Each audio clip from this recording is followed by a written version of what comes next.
नमस्कार, news point लेकर हाजिर हूं मैं राजीव। तो दोस्तों, बीजेपी को देश की जनता लगातार नकार रही है और ये बात केवल हिमाचल प्रदेश या कर्नाटक में बीजेपी की हार को लेकर नहीं कही जा रही है, बल्कि पिछले 5 सालों के आंकड़े इस बात के गवाह हैं कि चुनाव में देश की बहुसंख्यक जनता की पहली पसंद बीजेपी अब नहीं है। जी हाँ, पिछले 5 सालों के आंकड़े जो हैं वो गवाह हैं कि देश की बहुसंख्यक जनता की पहली पसंद अब बीजेपी नहीं है। ये बात और है कि बीजेपी इसके बावजूद 16 राज्यों में किसी न किसी तरह से सरकार में है, लेकिन आंकड़ों के मुताबिक पिछले 5 सालों में 31 चुनाव हुए हैं और उनमें केवल 6 में बीजेपी ने स्पष्ट जीत हासिल की है। 31 चुनाव लेकिन 5 साल में, लेकिन सिर्फ और सिर्फ 6 में पूर्ण बहुमत की सरकार बीजेपी की बनी है। 2018 के मई महीने से शुरुआत करें अगर, तो मई से दिसंबर के बीच 6 राज्यों में चुनाव हुए, जिनमें कर्नाटक, छत्तीसगढ़, राजस्थान, मध्य प्रदेश, इन राज्यों में कांग्रेस की सरकार बनी थी और कर्नाटक में बीजेपी ने जेडीएस के साथ मिलकर सरकार बनाई। लेकिन बाद में बीजेपी ने ऑपरेशन लोटस की सहायता से, ऑपरेशन लोटस की मदद से यहाँ भी अपनी सरकार बना ली। कर्नाटक की बात कर रहा हूँ, 2018 की बात। और एमपी में भी ऑपरेशन लोटस चलाकर बीजेपी सत्ता में आ गई।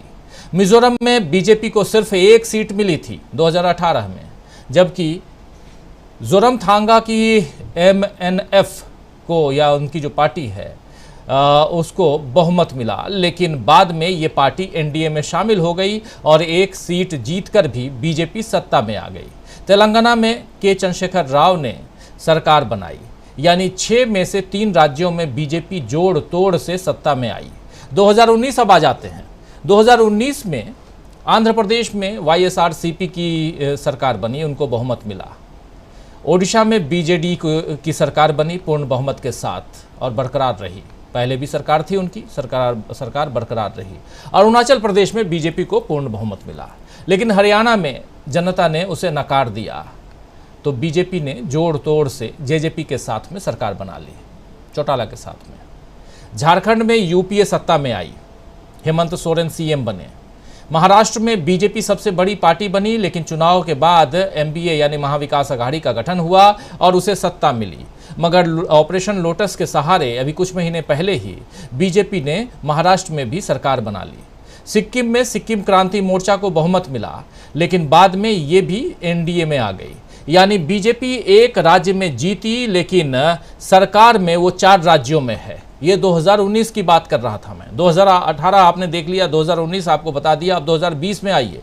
2020 में दिल्ली में आम आदमी पार्टी को पूर्ण बहुमत मिला और बिहार में एनडीए को पूर्ण बहुमत मिला था, लेकिन बाद में नीतीश कुमार ने पाला बदला और तो दोनों राज्यों में, यानी कि इधर दिल्ली से तो पहले से बीजेपी बाहर थी और बिहार में चूंकि नीतीश कुमार आरजेडी और कांग्रेस के साथ सरकार में आ गए, तो बिहार से भी बीजेपी बाहर हो गई।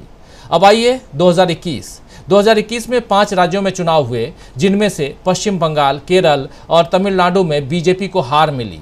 असम और पुदुचेरी में बहुमत मिला, पर सहयोगियों के साथ मिला। एक भी राज्य में बीजेपी को स्पष्ट बहुमत नहीं, एक भी राज्य में बीजेपी को स्पष्ट बहुमत नहीं। 2022 में 7 राज्यों में चुनाव हुए। बीजेपी को यूपी, गुजरात, उत्तराखंड और मणिपुर में बहुमत मिला। पंजाब और हिमाचल प्रदेश में हार मिली। गोवा में किसी को बहुमत नहीं, लेकिन बीजेपी की सरकार 5 राज्यों में बनी।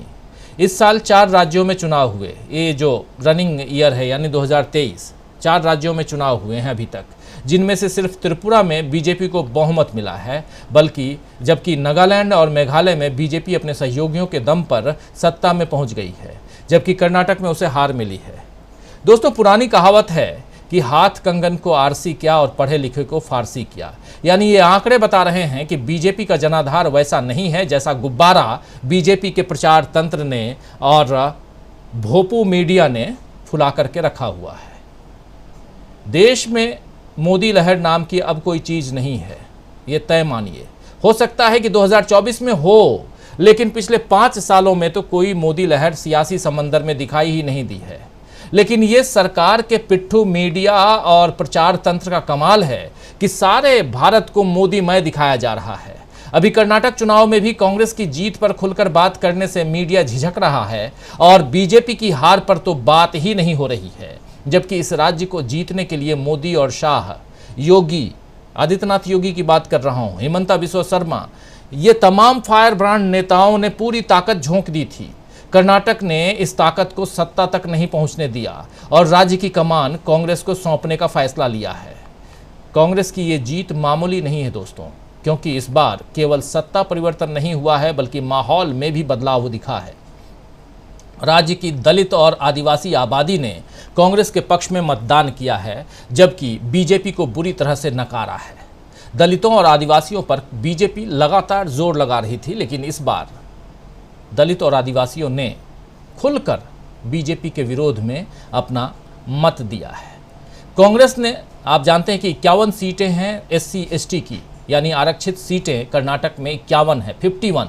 उनमें इन 51 में से 36 सीटें SC के लिए आरक्षित हैं और कांग्रेस ने इन 36 SC आरक्षित सीटों में से 21 सीटें जीती हैं और ST की 15 में से 14 सीटें उसके खाते में आई हैं। आप देखिए, ये आंकड़ा आपके सामने रख रहा हूं, SC के आंकड़े 2023 के आंकड़े और 2018 के आंकड़े आपके सामने हैं। 2023 में 21 सीटें कांग्रेस के खाते में SC की, यानी कि शेड्यूल कास्ट की, अनुसूचित जाति की कहें तो, जिनमें दलित सबसे ऊपर हैं उनकी, और इसमें 21 सीटें इस बार 36 में से 21 सीटें कांग्रेस के खाते में, बीजेपी के खाते में 12 सीटें आई हैं, JDS को 3 सीटों पर जीत मिली है। जबकि देखें अगर उधर 2018 में क्या स्थिति थी, तो 2018 में बीजेपी नंबर 1 पर थी 16 सीटों के साथ और कांग्रेस 12 सीटों के साथ नंबर 2 पर थी, और जबकि JDS के खाते में आई थी 6 सीटें और अन्य के खाते में भी 2 सीटें गई थी। तो बीजेपी को, यहाँ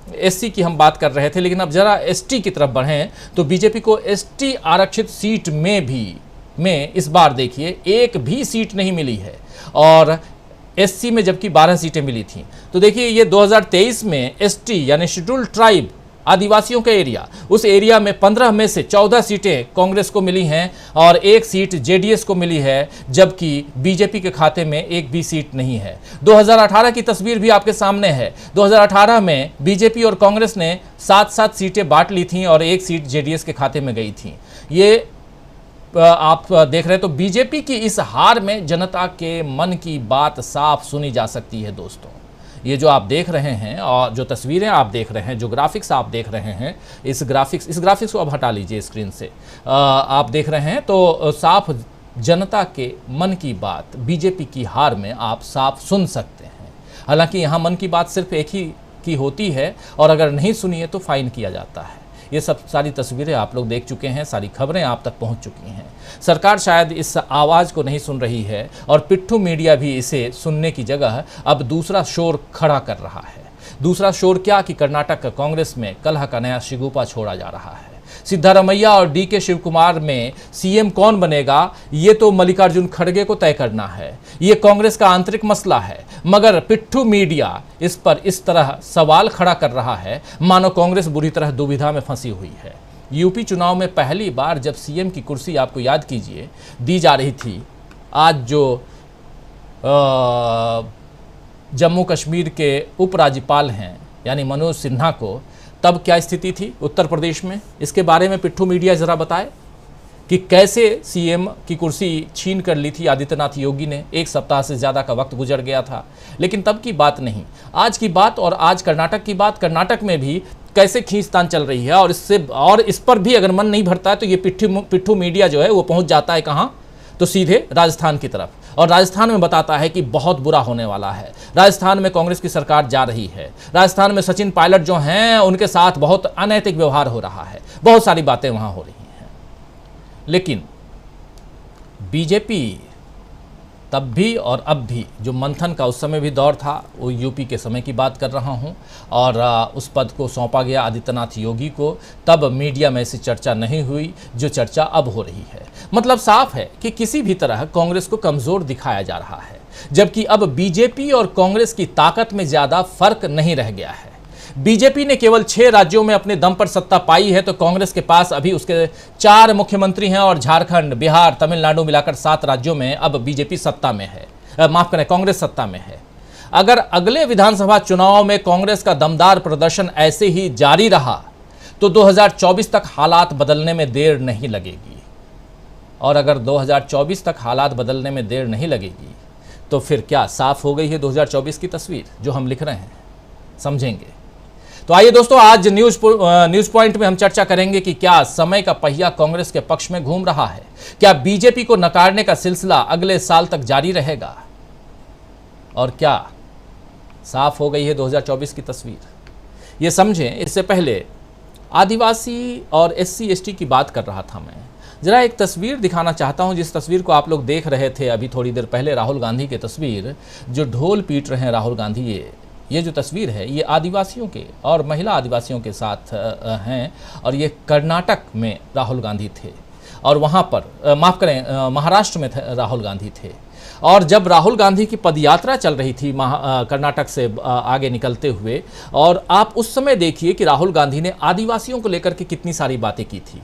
बनवासी बनाम आदिवासी, यही राहुल गांधी ने छेड़ा था। क्या बनवासी बनाम राहुल गांधी का जो मसला था, बनवासी बनाम आदिवासी का जो मसला राहुल गांधी ने उठाया था, क्या इसको भी आदिवासियों ने पसंद किया है? ये भी एक बड़ा सवाल है। इसलिए तो आदिवासियों ने, ST ने 15 में से 14 सीटें कांग्रेस की झोली में डाल दिए। ये तस्वीर आप देख ही रहे हैं, राहुल गांधी ढोल बजा रहे हैं। चलिए चर्चा आगे बढ़ाते हैं, और हमारे साथ कुछ वरिष्ठ साथी जुड़े हुए हैं, उन सबसे आपका परिचय करवाता हूं। आगे बढ़ते हैं और इस कार्यक्रम को और आप तक पहुंचाने की कोशिश करते हैं। हमारे साथ इस वक्त 5 वरिष्ठ साथी जुड़े हुए हैं। प्रोफेसर अखिल स्वामी जी हमारे साथ जुड़े हुए हैं, प्रोफेसर रविकांत जी जुड़े हुए हैं हमारे साथ में, सुनील शुक्ला जी जुड़े हुए हैं हमारे साथ विजय शंकर सिंह जी जुड़े हुए हैं, रिटायर्ड IPS ऑफिसर हैं, और हमारे साथ जुड़े हुए हैं डॉक्टर दीपक पाचपोर जी। आप पांचों का स्वागत करता हूं, और स्वागत इस्तकबाल आप तमाम दोस्त साथी शुभचिंतक आप सबका जो अब तक जुड़ चुके हैं, जुड़ने वाले हैं इस खास कार्यक्रम में। हम समझने की कोशिश कर रहे हैं कि क्या साफ हो गई है 2024 की तस्वीर, सियासी तस्वीर की बात कर रहा हूँ, और उसमें क्या मोदी मैजिक से लेकर के तमाम इन सब मसलों पे तो चर्चा हम कर ही रहे हैं, लेकिन जो आंकड़े आ रहे हैं, हाथ कंगन को आरसी क्या, पढ़े लिखे को फारसी क्या, जो आंकड़े आ रहे हैं वो आंकड़े क्या कुछ बता रहे हैं? इन आंकड़ों को छुपाने दबाने की कोशिश हो रही है। और मज़ेदार तथ्य ये है कि इन 224 में से 31 ऐसे भाजपा के कैंडिडेट हैं जिनकी ज़मानत जब्त हो गई है। 31 ऐसे हैं जिनकी ज़मानत जब्त हो गई है। ये भी आंकड़े ही हैं, आंकड़े बहुत कुछ कहते हैं। आना चाहता हूं सीधा प्रोफेसर अखिल स्वामी जी के पास में। स्वामी जी किस रूप में आप देखते हैं, जरा शुरुआत करते हैं, ओपन करते हैं इस चर्चा को आपके जरिए। कर्नाटक का चुनाव, इसके बाद बिल्कुल रुदाली की तरह पिट्ठू मीडिया में रोना गाना सब चालू है और कांग्रेस को घेरने की कोशिश, लेकिन उस बीच कांग्रेस आगे बढ़ती हुई दिखाई दे रही है। हम भी कोई कांग्रेस के तरफदार नहीं हैं, लेकिन हाँ, जो बात है वो सामने रखने की कोशिश कर रहे हैं, जो चीज़ें हैं वो हम आप तक पहुंचाने की कोशिश कर रहे हैं। आंकड़े कभी गलत नहीं बताते हैं। 2 + 2 = 4 ही होगा, 5 नहीं हो सकता है। और 5 बनाने की कोशिश अगर होती है तो फिर हम जैसे लोग वहाँ खड़ा होते हैं कि नहीं जी आप गलत हैं, और जहाँ प्रोफेसर साहब रहें वहाँ तो गलतियाँ ऐसे भी नहीं छुप सकती हैं। और आज हमारे इस कार्यक्रम में एक नहीं 2 प्रोफेसर साहब हैं, और कहीं गलती ज़्यादा हो जाए तो कानून का शिकंजा कसने के लिए हमारे साथ विजय शंकर सिंह जी तो हैं ही। चलिए चर्चा बढ़ाएं और सीधा आते हैं प्रोफेसर अखिल स्वामी जी आपके पास। देखिए राजीव जी, अगर स्थिति को, जो आज राजनीतिक परिस्थिति है, इसको मैनेजमेंट साइंस के परिप्रेक्ष्य में देखा जाए। देखिए, दो मान लीजिए आपस में कंट्राडिक्टरी प्रोडक्ट्स हैं, मतलब दो उसके प्रोड्यूसर्स हैं, प्रोडक्ट एक है, दोनों का ब्रांड एक जैसा है और दोनों के एक दाम मिलते हैं। क्योंकि आप जानते हैं होटल में खाते हैं वही खाना 1000 का मिलता है, ठेले में खाते हैं 100 रुपए का मिलता है। इनपुट करीब करीब एक जैसे होते हैं, थोड़ा बहुत अंतर होता है, लेकिन अगर 100 रुपए की चीज मिलती है लेकिन 3000 की मिलती है, इसलिए उसके साथ एक ब्रांड जुड़ा हुआ था, एक एम्बियंस जुड़ी होती है। आज अगर राजनीतिक परिवेश को उसी के कंपैरिजन में आप देखें तो एक ब्रांड था मोदी ब्रांड और एक ब्रांड था राहुल ब्रांड। राहुल ब्रांड को पिछले 9 साल से जिस प्रकार से षड्यंत्र करके एक तरह से गिराया गया था, उस ब्रांड को बिल्कुल खत्म कर दिया गया था, धूल धूसरित कर दिया गया था, और दूसरी तरफ से एक ब्रांड को इतना ज्यादा एलिवेट किया गया था, इतना ज्यादा बढ़ाया गया था कि दोनों ब्रांड में एक कंपैरिजन खत्म हो गया था, जो आपको 2014 में इलेक्शन में दिखा, 2019 के इलेक्शन में दिखा। आज परिस्थिति क्या है? आज परिस्थिति यह है कि एक ब्रांड जो बिल्कुल अपनी ऊंचाई पे था वो आधे स्तर पे आ गया है। जैसे आपने सुना होगा कई साल पहले नेस्ले के बारे में एक प्रचार हुआ कि साहब उसके अंदर जो मैगी होती है उसके अंदर कुछ ऐसे केमिकल्स होते हैं जो नुकसान करते हैं। ब्रांड में बहुत बड़ा धक्का लगा। उसके बाद जो स्ट्रेटेजिक मैनेजर्स थे नेस्ले के, उनको ये बहुत बिल्कुल एक संघर्ष करना पड़ा कि ये गिरे हुए ब्रांड को कैसे उठाया जाए, और फिर उन्होंने ब्रांड को उठाया, आज नेस्ले के खुद प्रोडक्ट बिक रहे हैं। उसी प्रकार से एक तो राहुल गांधी की पदयात्रा, एक उनके जनता से मिलना जुलना, जनता को जोड़ना, नफरत को छुड़वाना, प्यार मोहब्बत की बात करना, तो उनका ब्रांड जो है वो तो हो गया मल्टीप्लाई 2 टाइम्स। उधर मोदी जी के साथ क्या हुआ? अब मोदी जी के साथ समस्या यह हुई कि उनका ब्रांड जो बहुत ज्यादा एलिवेटेड था, उसमें डिग्री की बात आ गई, उसमें वैवाहिक जीवन की बात आ गई, उसमें गुजरातियों को संरक्षण देने की बात आ गई, उसमें किरण भाई पटेल की बात आ गई, गौतम अडानी की आ गई। तो इस प्रकार से एक ब्रांड तो डबल हुआ और दूसरा ब्रांड आधा हो गया। यही आप देख रहे हैं कि आज राजनीतिक परिवेश में आज स्ट्रेटेजिक मैनेजर जो बीजेपी के हैं उनको ये बहुत तेजी से सोचना होगा, क्योंकि आपने सारे अस्त्र शस्त्र एक व्यक्ति के व्यक्तित्व को निखारने में और ब्रांड को एलिवेट करने में लगा दिया। अगर वो ब्रांड इफेक्ट होता है तो आपकी राजनीतिक परिस्थिति क्या बनेगी आप सोच लीजिए। मैनेजमेंट साइंस के दृष्टिकोण से राहुल गांधी की, प्रियंका गांधी की, मल्लिकार्जुन खड़गे की और सारे जाति और धार्मिक सद्भाव की, संभाव की, रिप्रेजेंटेशन की जो बात हुई, खड़गे साहब आए, वोकलिंगा लीडर आए, कुर्बा लीडर आए, लिंगायत लीडर आए, दलित लीडर आए, शिव ड्राइव के लोग आए, तो एक तो ये गुलदस्ता बना जो कांग्रेस का गुलदस्ता 20 साल पहले का था, और एक ऐसा एक फूल बना जो फूल बना जिसमें केवल एक धर्म की बात हुई, केवल सवर्ण जातियों की बात हुई। तो एक तरफ एक गुलदस्ता था, एक तरफ एक इकलौता फूल था। तो आप जानते हैं जनता जो है वो गुलदस्ते को पसंद करती है क्योंकि उसमें रंग बिरंगी चीजें होती हैं। उस पेड़ को पसंद करती है जहां अलग अलग प्रकार की चिड़िया होती हैं, तोते भी होते हैं, मैना भी होती हैं, बुलबुल भी होती हैं, गौरैया भी होती हैं, तो वो पेड़ ज्यादा अच्छा लगता है। तो आज जो ये ब्रांडिंग की और मैनेजमेंट साइंस के परिप्रेक्ष्य में मैं देख रहा हूं, एक ब्रांड जो है डाउनवर्ड हिल में है, एक ब्रांड अपवर्ड हिल में है। एक गुलदस्ता है, एक केवल एक फूल है, एक सब धर्म और जाति की और प्रेम की बात करता है, एक दूसरा जो है केवल धर्म की बात करता है, वो विद्वेष की बात करता है, वो झगड़े टंटे की बात करता है। तो मुझे ऐसा लगता है कि ये जो एलिवेशन है ये क्रॉसओवर हो गया है। आप शेयर मार्केट में देखते होंगे जब कहते हैं कि मार्केट जो है अपने क्रॉसओवर में आ गया है, एक अप ट्रेंड में है, एक डाउन ट्रेंड में है, क्रॉसओवर में आ गया है। मुझे ऐसा लगता है 2024 तक जो ये डाउन ट्रेंड में है ये अपने बॉटम लेवल पे पहुंच जाएगा, जो अप ट्रेंड में है अपने टॉप लेवल पे पहुंच जाएगा, और ये उसी प्रकार का निष्कर्ष मिलेगा जैसा कि 1984 जब इलेक्शन हुआ था और राजीव गांधी को 400 से ऊपर सीट मिलेगी, क्योंकि ये जो डाउनवर्ड और अपवर्ड ट्रेंड है और जो एकता, प्रेम, सद्भाव एक तरफ है और केवल घृणा और विद्वेष की बात है, तो वही मैंडेट मिलेगा जो राजीव गांधी के समय 400 सीट कांग्रेस ने ज्वाइन की थी, क्योंकि कोई जाति, कोई धर्म नहीं चाहता कि वो अकेला होकर समाज में रहे। वो चाहता है कि प्यार मोहब्बत से सब लोग मिलजुल के कहें राजीव जी। जी बिल्कुल, बहुत शानदार विश्लेषण, और इस चीज़ को और समझने की आगे और कोशिश करते हैं। हम आना चाहते हैं प्रोफेसर रविकांत जी, आपके ज़रिए एक बात यहाँ बहुत इम्पोर्टेंट बात, जो 51 सीटें आरक्षित सीटें हैं कर्नाटक में, और उन 51 में से 36 सीटें एससी की और 15 सीटें एसटी की हैं। और देखिए 15 में से 14 सीटें सीधा कांग्रेस के खाते में, 36 में से एससी की 36 सीटों में से 21 सीटें कांग्रेस के खाते में।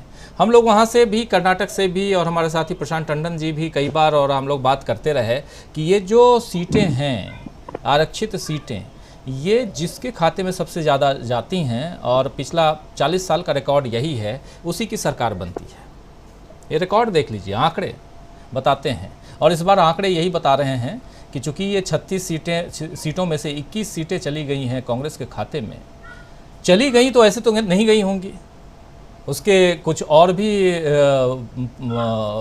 पहलू रहे होंगे, उसके कुछ और भी मायने रहे होंगे, और ये आकर्षण का केंद्र रहा होगा। अभी तक ये कह रहे हैं, एक नैरेटिव सेट करने की कोशिश हो रही है कि मुसलमानों ने, अल्पसंख्यकों ने एक मुश्त होकर के वोट दे दिया कांग्रेस को, इसलिए कांग्रेस जीत गई। लेकिन फिर दलितों ने क्या किया? क्या एकमुश्त होकर के बीजेपी को वोट दिया? क्या आदिवासियों ने एकमुश्त होकर के बीजेपी को वोट दिया? तो दलितों आदिवासियों का आंकड़ा यहाँ इसलिए स्पेशली लेके आया हूँ क्योंकि और 31 सीटें आप जमानत भी जब्त आपकी हो गई, क्यों हो गई बीजेपी की? सवाल तो कई हैं। इसलिए जब आंकड़े सामने रहते हैं तो ये जो पिट्ठू मीडिया जिस ढंग की बातें कर रहा है उन बातों को सामने रखने की ज़रूरत भी है, क्योंकि बहुत ज़्यादा गलतफहमियां पैदा की जा रही हैं इस देश में, और हम और आप जैसे लोगों का फ़र्ज़ भी बनता है कि उन गलतफहमियों से पर्दा उठाया जाए। आपसे समझना चाहता हूं कि क्या कारण है कि जो आरक्षित सीटें हैं उनका आकर्षण राहुल गांधी या कांग्रेस पार्टी की तरफ ज़्यादा हुआ, और ये आकर्षण अगर अभी है तो क्या ये आकर्षण और आगे भी बढ़ते हुए आप देख रहे हैं? क्योंकि इसके बाद जिन जिन राज्यों में चुनाव है, खासकर छत्तीसगढ़, मध्य प्रदेश, राजस्थान और तेलंगाना, इन राज्यों में भी दलितों और आदिवासियों की संख्या बहुत ज़्यादा है, कम है ऐसा नहीं है, बहुत ज़्यादा है। मध्य प्रदेश देख लीजिए, छत्तीसगढ़ देख लीजिए, राजस्थान देख लीजिए, और यही एरिया था जहां राहुल गांधी ने जमकर आदिवासी बनाम बनवासी की बात की थी। क्या आने वाले समय में इस पूरे एरिया में, जैसे अभी हम लोगों ने देखा कि 7 जिलों से राहुल गांधी की पदयात्रा गुजरी थी कर्नाटक की, जिसके इन 7 जिलों में जो ज़िले हैं उसमें 51 सीटें आती हैं, और इन 51 में से 21 सीटें ऐसी हैं जहां से राहुल गांधी खुद गुजरे थे, और उन 21 सीटों में से 14 सीटों पर जीत मिली है। स्ट्राइक रेट 72% का है, छोटा मोटा नहीं है। इसलिए भी समझना चाहता हूं कि अगर ये हाल कर्नाटक में है तो अभी से जो साफ हो गई 2024 की तस्वीर लिखा जा रहा है, उस दिशा में हम बढ़ने की, इस डिबेट को, इस परिचर्चा को उस दिशा में ले जाने की कोशिश कर रहा हूं मैं। अब आप ज़रा इस पर अपना विचार, अपनी राय रखिए, क्या कुछ आप देख रहे हैं, और खासकर आने वाले चुनावों में और कर्नाटक के चुनाव को सामने रखते हुए एक एग्जाम्पल के तौर पर। देखिए राजीव जी, आपने स्ट्राइक रेट की बात की, मुझे थोड़ा क्रिकेट की याद आ गई। राहुल गांधी एक लंबे समय से राजनीति में सक्रिय हैं, और वो ऐसा लगता है कि तेंदुलकर की जगह राहुल द्रविड़ की तरह बैटिंग कर रहे हैं, बहुत टिक करके, और जिसके खिलाफ कर रहे हैं वो कितनी बड़ी ताकत है। उसके पास कारपोरेट है, पूरा कारपोरेट मीडिया है, इसके अलावा लठेत भी हैं जिनकी बात कर्नाटक में कांग्रेस पार्टी ने उठाई, और उनका रिएक्शन भी देखा गया कि जबलपुर में उन्होंने लाठियां चलाई। तो एक नहीं, इस तरह के सैकड़ों संगठन हैं। फिर उसके अलावा सोशल मीडिया है, बीजेपी का आईटी सेल है, और वे एंकर्स हैं जो बेहद बेशर्म हैं। और फिर मोदी जी जैसा झूठ और फरेब में चक्रवर्ती सम्राट, कभी भी कुछ भी कर सकते हैं, कभी भी कुछ भी बोल सकते हैं।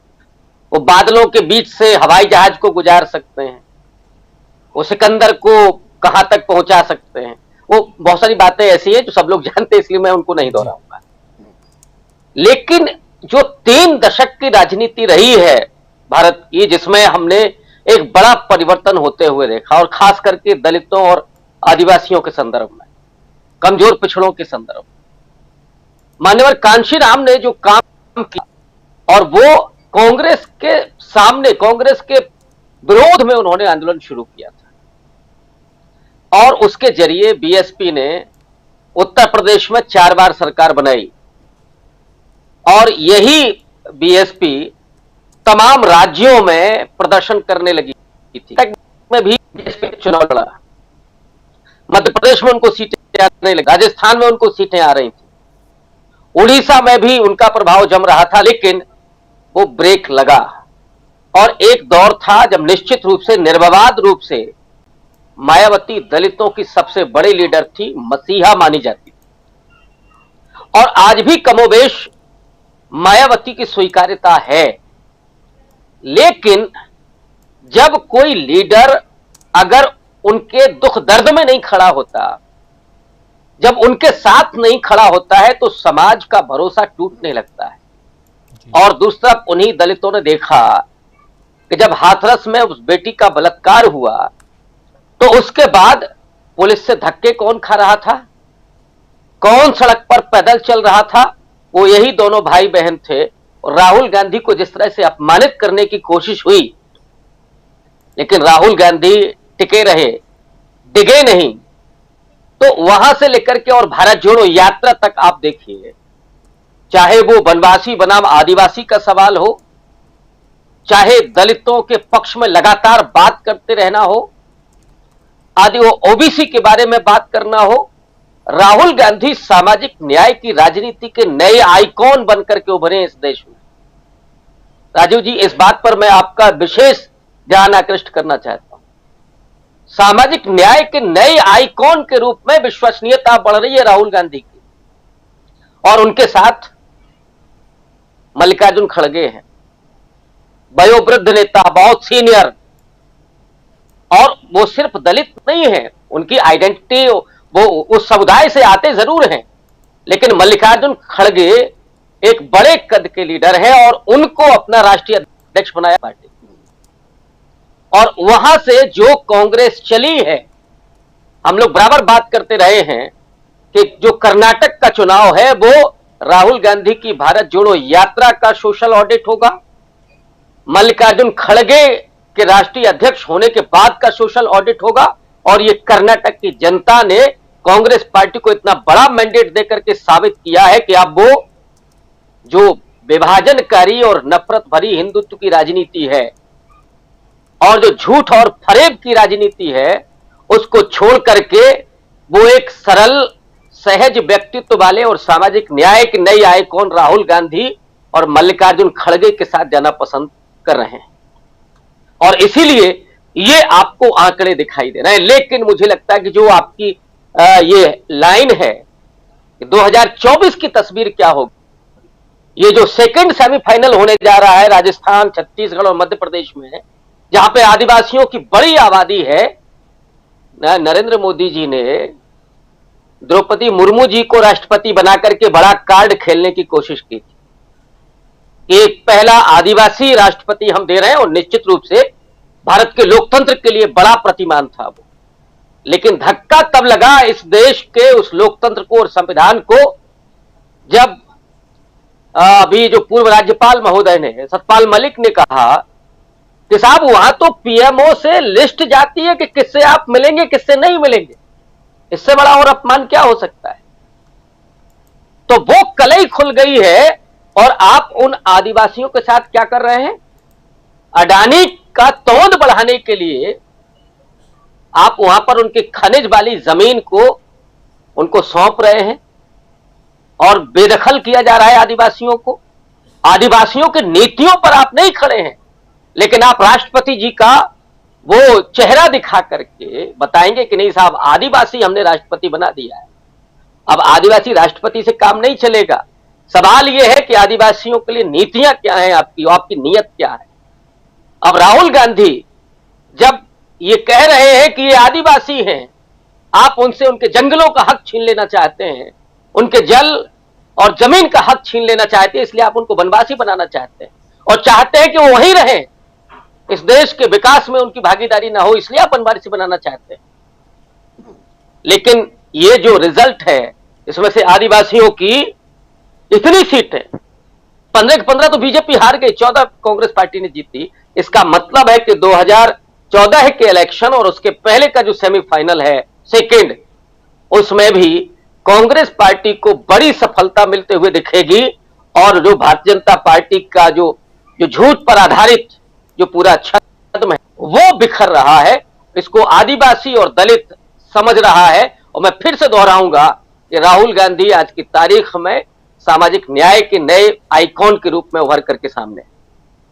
जी, सामाजिक न्याय के नए आइकॉन के तहत की तरह उभर के आते दिखते राहुल गांधी, और इन सब के बीच क्या 2024 की तस्वीर जो है वो साफ हो रही है। 2024 में किसकी बनेगी सरकार, क्या वो उस दिशा में अब हम इस डिबेट को ले जा रहे हैं। क्या उससे पहले जो 5 राज्यों के चुनाव तो अभी हैं, और ठीक लोकसभा चुनाव के समय आंध्र प्रदेश, उड़ीसा, फिर सिक्किम और अरुणाचल प्रदेश, ऐसे 4 राज्यों में भी चुनाव होने हैं। तो 5, 4, 9 राज्यों में चुनाव अभी और है इस 2024 के चुनाव होते होते। और इन 9 राज्यों के चुनावों में से देखें तो अभी जो परिस्थितियां हैं वो साफ ये हैं कि सिर्फ 6 राज्यों में बीजेपी अपने दम पर सरकार में है। वो 6 राज्य कौन कौन से हैं? 3 राज्य तो पूर्वोत्तर के हैं, जिसमें मणिपुर अभी जल रहा है, आप जानते हैं, एक त्रिपुरा है और तीसरा अरुणाचल प्रदेश है। ये 3 राज्य वहाँ के और 3 राज्य इधर के, जिसमें एक सबसे बड़ा राज्य, बड़ा प्रदेश उत्तर प्रदेश है, उत्तराखंड है और एक छीना हुआ राज्य, छीनी हुई सरकार मध्य प्रदेश की है। ये 3 राज्य, उसके अलावा जितने भी राज्य, मतलब 6-10 राज्य ऐसे हैं जहां जोड़ तोड़ छीन झपट करके सरकार बनी है बीजेपी की। उन राज्यों में आप देख लीजिए, एक कर्नाटक तो चला ही गया, कर्नाटक के साथ साथ 17 था, लेकिन अब 16 राज्य हैं। अब इनमें से प्रमुख रूप से जो राजस्थान है, मध्य प्रदेश है, छत्तीसगढ़ है, तेलंगाना है, आंध्र प्रदेश है, ओडिशा है, ये इन मिजोरम है, इन राज्यों में सिक्किम है, इन राज्यों और अरुणाचल प्रदेश है, इन राज्यों में अब चुनाव होने हैं और दक्षिण का दरवाज़ा अब बंद है। लेकिन सबसे बड़ी बात यहाँ SC/ST की हम कर रहे हैं और SC/ST में भी एक चाल और चली गई थी कि अल्पसंख्यकों के 4% आरक्षण को काट करके और इधर दिया गया था ताकि किसी भी तरह से ये आ पाए। आप याद कीजिए, जनवरी महीने में एक बंजारा सम्मेलन भी हुआ था जिसको प्रधानमंत्री नरेंद्र मोदी ने संबोधित किया था, वो सम्मेलन भी था, लेकिन कुछ भी काम नहीं आया। 15 शेड्यूल्ड ट्राइब्स के आदिवासियों की 15 सीटों में से 14 सीटें बीजेपी के खाते में, 1 सीट जेडीएस के खाते में, लेकिन बीजेपी साफ। क्या मायने रखती है? ये शेड्यूल्ड ट्राइब्स की बात इसलिए कर रहा हूं क्योंकि आने वाले जो चुनाव हैं वहां ट्राइबल्स ज़्यादा हैं। क्या ये ट्रेंड इधर अगर रहेगा तो अभी से नींद उड़ गई होगी मोदी जी की, ये तय मानिए। जब देश के राष्ट्रपति उस पद पर विराजमान एक महिला आदिवासी हों और आदिवासियों का साथ बीजेपी को न मिले तो इसके क्या मायने हैं, ज़रा समझने की कोशिश करते हैं। सुनील शुक्ला जी, आपके ज़रिए। कर्नाटक को भी बहुत नज़दीक से आप जानते हैं, देश की महिला राष्ट्रपति की बात कर रहा हूँ, शेड्यूल्ड ट्राइब्स की बात कर रहा हूँ और उन राज्यों की बात कर रहा हूँ जहाँ चुनाव होने हैं, जिसमें से 4 राज्य, 5 राज्य, मिजोरम भी, जहाँ हर जगह ट्राइबल्स हैं। और हमारे साथ अमलेंदु उपाध्याय जी, धन्यवाद राजीव जी, आपका स्वागत करता हूं इस कार्यक्रम में। धन्यवाद राजीव जी। आपने कहा कि 2024 की तस्वीर साफ हो गई। पहले तो मैं इस बात पर आने के पहले मैं आपको बधाई देना चाहता हूं कि मतगणना के दिन आपके कार्यक्रमों को 45 लाख लोगों ने देखा। इतने बड़े दर्शक किसी एक चैनल को उपलब्ध हों, यह आप बहुत बधाई के पात्र हैं, पूरी टीम बधाई के पात्र हैं। अखिल स्वामी साहब की बहुत बड़ी भूमिका है, दीपक साहब की बड़ी भूमिका है, आप सभी को बहुत बहुत शुभकामनाएं। भी बहुत बड़ी भूमिका है। और यह जो तथ्य है, यह तथ्य इस बात की ओर इंगित करता है कि जिसकी आप बात कर रहे हैं कि जो दूसरी वाली मीडिया है वो क्या बता रही है, उसको कौन सुन रहा है। आप अपने स्वांतस्व का कुछ भी गाते बजाते रहिए, सुन कौन रहा है? क्या आप मैंने 45 लाख छोड़ दीजिए, वाला नहीं है। और अगर उनको लोग देख रहे हैं तो हमको आपको देखने वाले कौन लोग थे?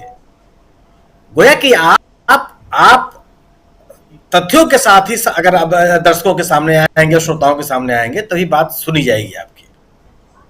यह आप पे भी लागू होता है, ये राजनीतिक दलों पे भी लागू होता है, ये राजनेताओं पे भी लागू होता है।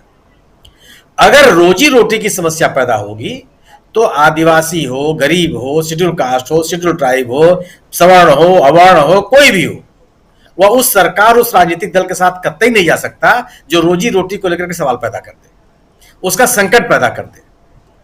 लोगों को बेहतर जीवन देने के बजाय जो उनकी वर्तमान स्थिति है उसी में वह तमाम तरह की समस्याएं पैदा करने की कोशिश करने लगे।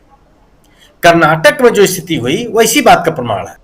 अगर आप वहां के किसानों के लिए नंदिनी की को खत्म करके अमूल को बढ़ावा देंगे तो आप वहां के किसानों को खत्म कर रहे हैं।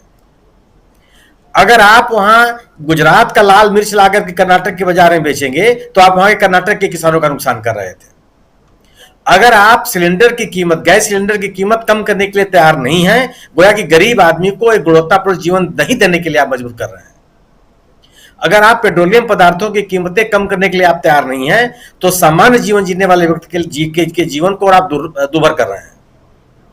अगर आप महंगाई पर नियंत्रण करने के लिए कोई प्रयास नहीं कर रहे हैं, तो जो सामान्य व्यक्ति है, गरीब व्यक्ति है, जो किसी तरह से जीवन जी रहा है, उसका जीवन आप दुभर कर रहे हैं। क्यों जाएगा कोई आपके साथ? कर्नाटक की सरकार ने लोगों की रोजी रोटी पर सवाल पैदा किया।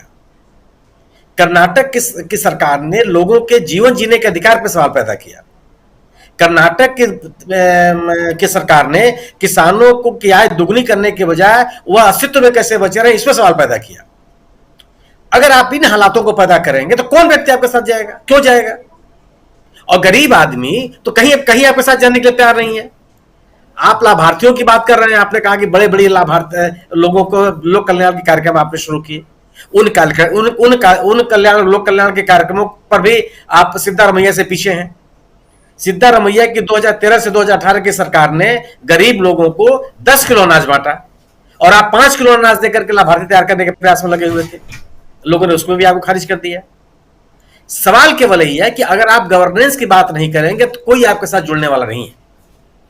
आप कुछ भी कर लीजिए, आप कुछ भी कर लीजिए, आप किसी जाति बिरादरी के व्यक्ति को कुछ बना लीजिए, तो चलने वाली नहीं है। अगर आप आदिवासी महिला को राष्ट्रपति बना करके आदिवासी समुदाय में यह संदेश देने का प्रयास कर रहे हैं कि हमने आदिवासी लोगों को तरजीह दी, हमने उनको सत्ता का भागीदार बनाया, हमने उनको राजनीतिक निर्णय प्रक्रिया में शामिल किया, और दूसरी तरफ ये बात आएगी कि उस आदिवासी राष्ट्रपति आदिवासी महिला राष्ट्रपति से वही व्यक्ति मिल सकता है जिसे प्रधानमंत्री कार्यालय चाहेगा, तो आपने कितना निस्तारा बोध कर दिया उनको? किस बात का सम्मान आपने दिया? अगर आपने उनको निर्णय लेने, किसी से मिलने तक का निर्णय लेने का अधिकार नहीं दिया, तो किस बात का सशक्तिकरण किया है आपने? आपने तो और अवमानना कर दी, उस पद की अवमानना की और उस व्यक्ति की आपने अवमानना की। अगर जो निवर्तमान राज्यपाल महोदय कोई आरोप लगा रहे हैं और उसमें सच्चाई है, जी। आपके नारों से कोई आपके साथ आने वाला नहीं है। और बिल्कुल तथ्य है कि 2000 जो ये कर्नाटक का जो चुनाव है, इसने साफ संदेश दिया कि अगर आप जनता से जुड़े हुए मुद्दों की अवहेलना करेंगे, आपके साथ कोई नहीं आने वाला। गवर्नेंस के अलावा कोई विकल्प नहीं है कि लोग आपके साथ आवे। अगर आप लोकहित की बात नहीं करेंगे, लोगों की जुड़ी हुई समस्याओं के समाधान की आप बात नहीं करेंगे, गरीब और कमजोर वर्ग के लोगों के सशक्तिकरण की बात नहीं करेंगे, तो धर्म पर, जाति पर, हनुमान जी के नाम पर, राष्ट्रीयता नाम पर, राष्ट्रीय एकता के नाम पर कोई आपके साथ आने वाला नहीं है। सबको पता है कि इस देश की राष्ट्रीय सुरक्षा संकट में नहीं है। जब 1947 से आजाद हो गए, 75 साल तक हमारा जीवन चलाया, तो पूरे देश को पता है कि कोई राष्ट्रीय संकट नहीं है। आप एक कृत्रिम राष्ट्रीय संकट आपने बना रखा है मूल समस्याओं से लोगों का ध्यान हटाने के लिए। और स्थिति यह है कि आप देखिए ना कि 2000 जितने भी चुनाव हुए हैं, लगातार जो भारतीय जनता पार्टी के प्रभाव वाले क्षेत्रों की कमी होती जा रही है। और कर्नाटक में एक जाति वर्ग के लोगों ने नहीं दिया वोट दिया है, कर्नाटक में हर जाति वर्ग के लोगों ने विरोध किया इस भारतीय जनता पार्टी की सरकार का। और यह भारतीय जनता पार्टी सरकार के खिलाफ जो ये मतदान है, वह भारतीय जनता पार्टी के स्थानीय नेतृत्व के खिलाफ नहीं है, स्थानीय सरकार के खिलाफ तो है यही है, क्योंकि केंद्रीय नेतृत्व ने इस चुनाव को लड़ा। भारतीय जनता पार्टी केंद्रीय नेतृत्व ने अपने आप को सामने रखा कि आप किसी उम्मीदवार को देखिए और मुझे वोट दीजिए, और लोगों ने इस बात को नहीं सुना। आपने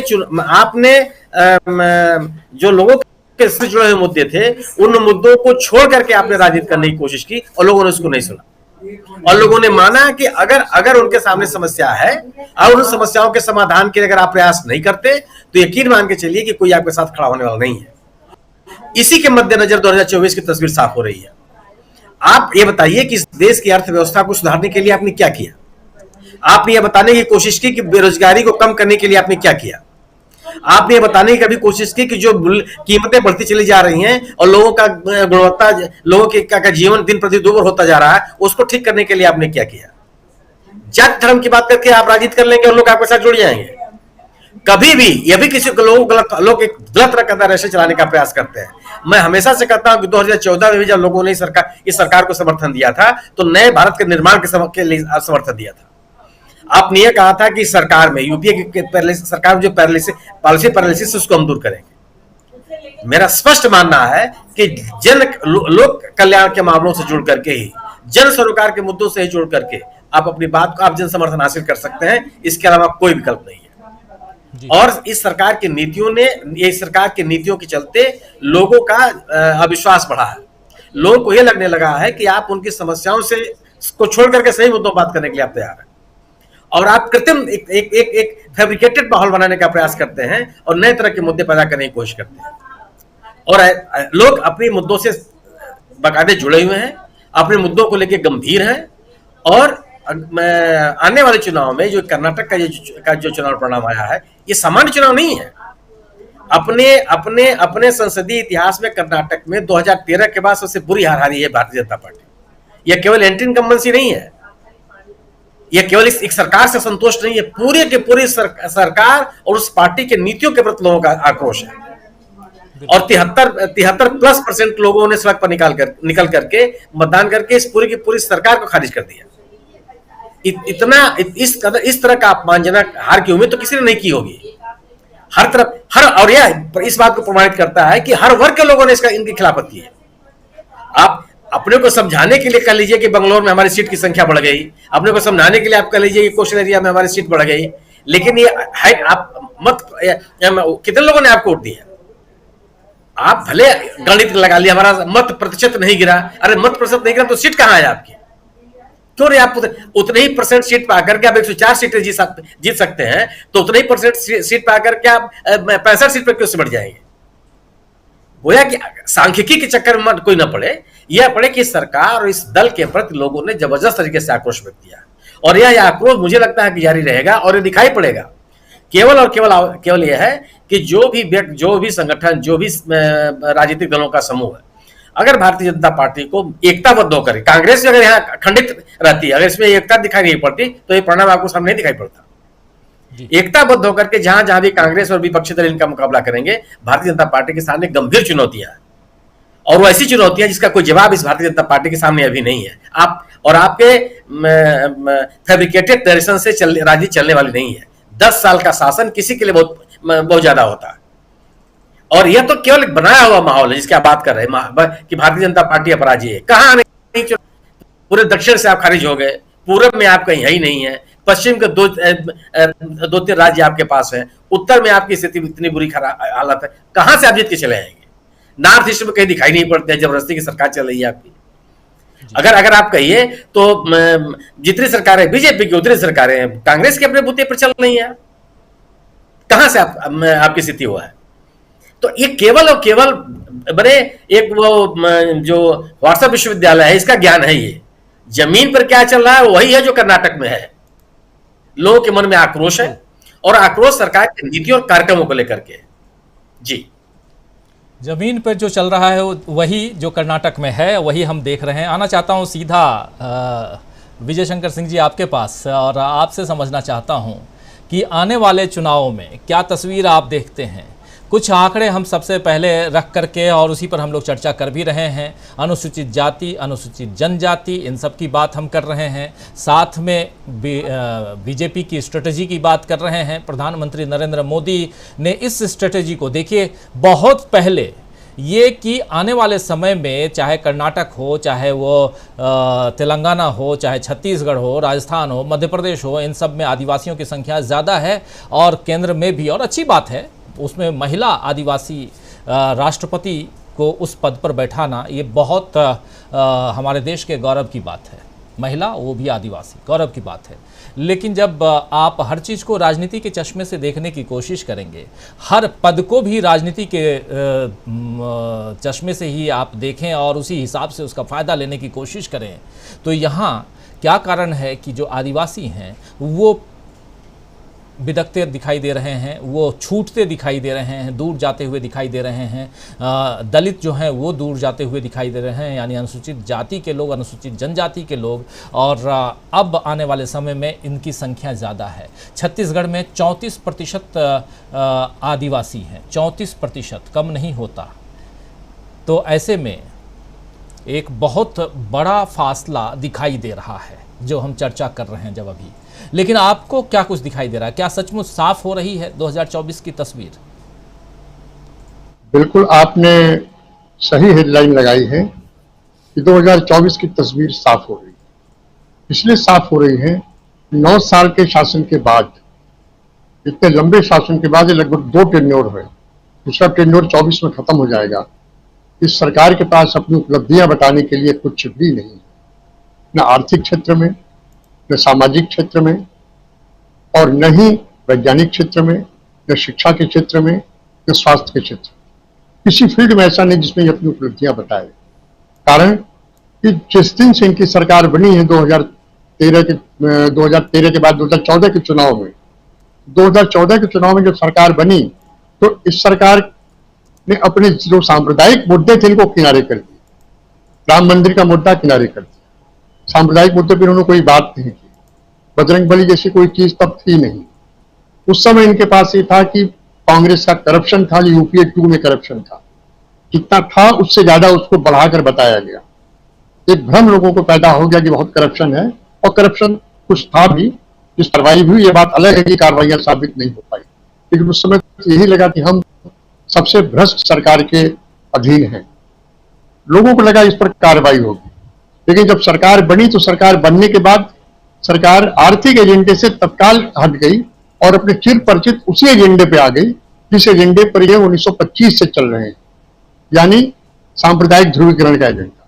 मैं सिर्फ एक बात कहना चाहूंगा, प्रोफेसर रविकांत जी ये बेहतर बता पाएंगे कि जब 1925 से लेकर 1947 तक जब बंटवारा चल रहा था, लाखों लोग मारे जा रहे थे, इधर से उधर दरबदर हो रहे थे, तब इनकी सांप्रदायिकता और इनके हिंदुत्व की में एक भी आदमी खड़ा नहीं हुआ। सारे लोग कांग्रेस के साथ खड़े रहे, गांधी के साथ खड़े रहे और उन मूल्यों के साथ खड़े रहे जिसके लिए कांग्रेस लंबे समय से संघर्ष कर रही थी। तो आज ये कैसे उम्मीद कर लेते हैं कि इनका सांप्रदायिक काल चल जाएगा? तात्कालिक रूप से कहीं भरे चल जाए। धीरे धीरे जहर इन्होंने फैलाना शुरू किया है।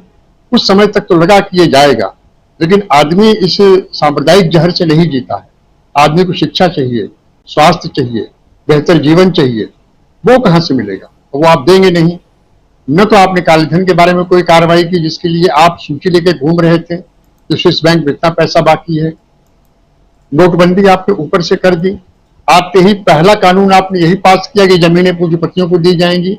वो तो कांग्रेस ने उस समय आंदोलन चलाया, दबाव पड़ा, राज्यसभा में आपका बहुमत नहीं था इसलिए आप पीछे हट गए। उसके बाद दूसरी चीज आई, बहुत बड़ी आपदा महामारी के रूप में आई।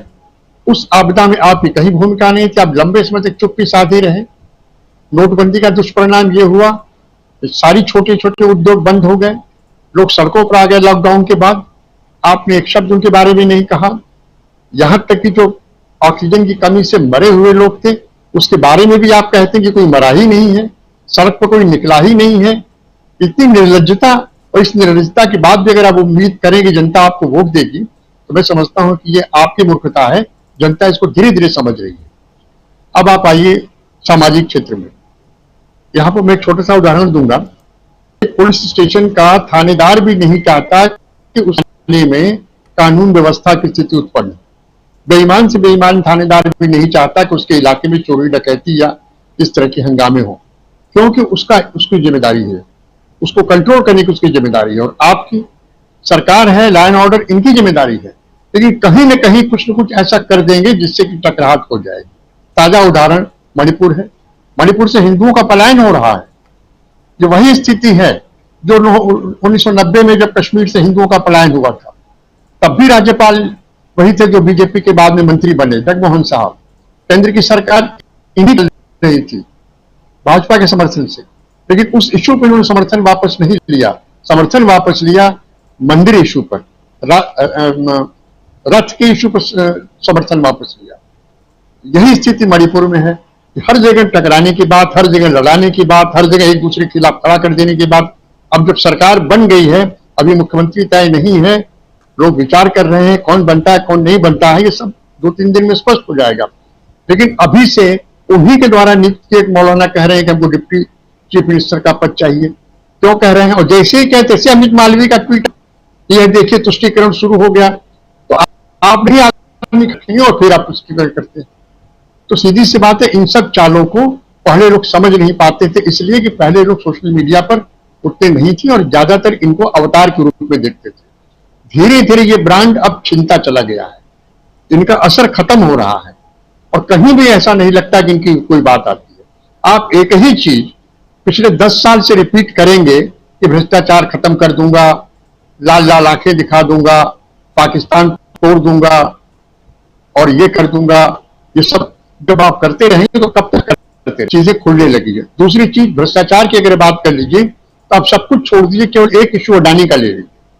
राहुल गांधी का वो भाषण अभी भी यूट्यूब पर उपलब्ध है कि नहीं मुझे नहीं पता, लेकिन वो भाषण जिसने आप सबने सुना होगा, हमने भी सुना है, उस भाषण में ऐसी कोई चीज नहीं कही गई है जो कि इनके निजी रूप से हो। भाषण में अडानी के खिलाफ कहा गया और साफ साफ कहा गया है कि आखिर वो पैसा शेल कंपनियों से कहां से आया है। आप उस पर कोई जवाब देने के बजाय आपने पूरा का पूरा भाषण गायब करा दिया। जब राहुल गांधी ने लोकसभा के स्पीकर से कहा कि हम अपनी बात कहेंगे कि हमने कैम्ब्रिज में कहा क्या है देश के बारे में, तो उन्होंने अनुमति नहीं दी।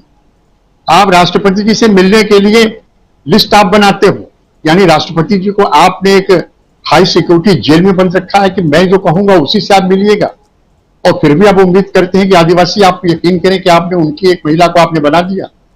महामहिम की व्यथा क्या होगी मुझे नहीं पता, लेकिन मुझे बिल्कुल ये अंदाजा है कि वो भी इससे खुश नहीं होंगे, लेकिन अब वो कुछ कर नहीं सकती क्योंकि इस तरह का ऐसे पद पर है कि अब वो कुछ तमाशा नहीं खड़ा करते, उनको खड़ा करना भी नहीं चाहिए।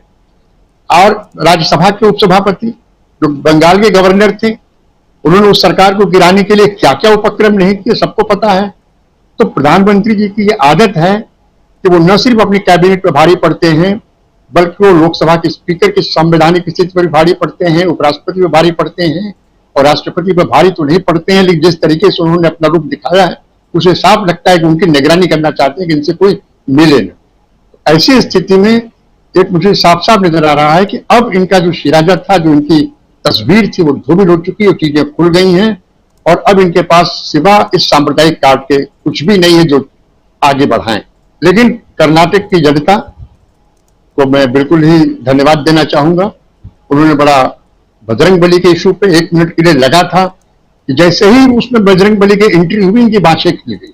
इनको लगा कि अब ये मुद्दा आ गया है, अब कांग्रेस पे बैकफुट पर जाएगी, लोग लगेंगे माफी मांगने और पीछे हटने लगेंगे। लेकिन कुछ भी नहीं हुआ।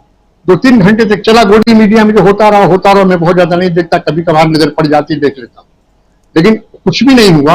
और तब इनको लगा कि, और यहीं पर एक चीज और मैं बात जोड़ना चाहूंगा, चुनाव आयोग की। हमने पूरी नौकरी में 80 से लेके 2013 तक में नौकरी में रहा, 79 से 2013 तक। इस नौकरी में कम से कम 10 चुनाव हमने कराए हैं, या तो खुद चुनाव के इंचार्ज के रूप में और नहीं तो चुनाव में प्रतिभाग के रूप में।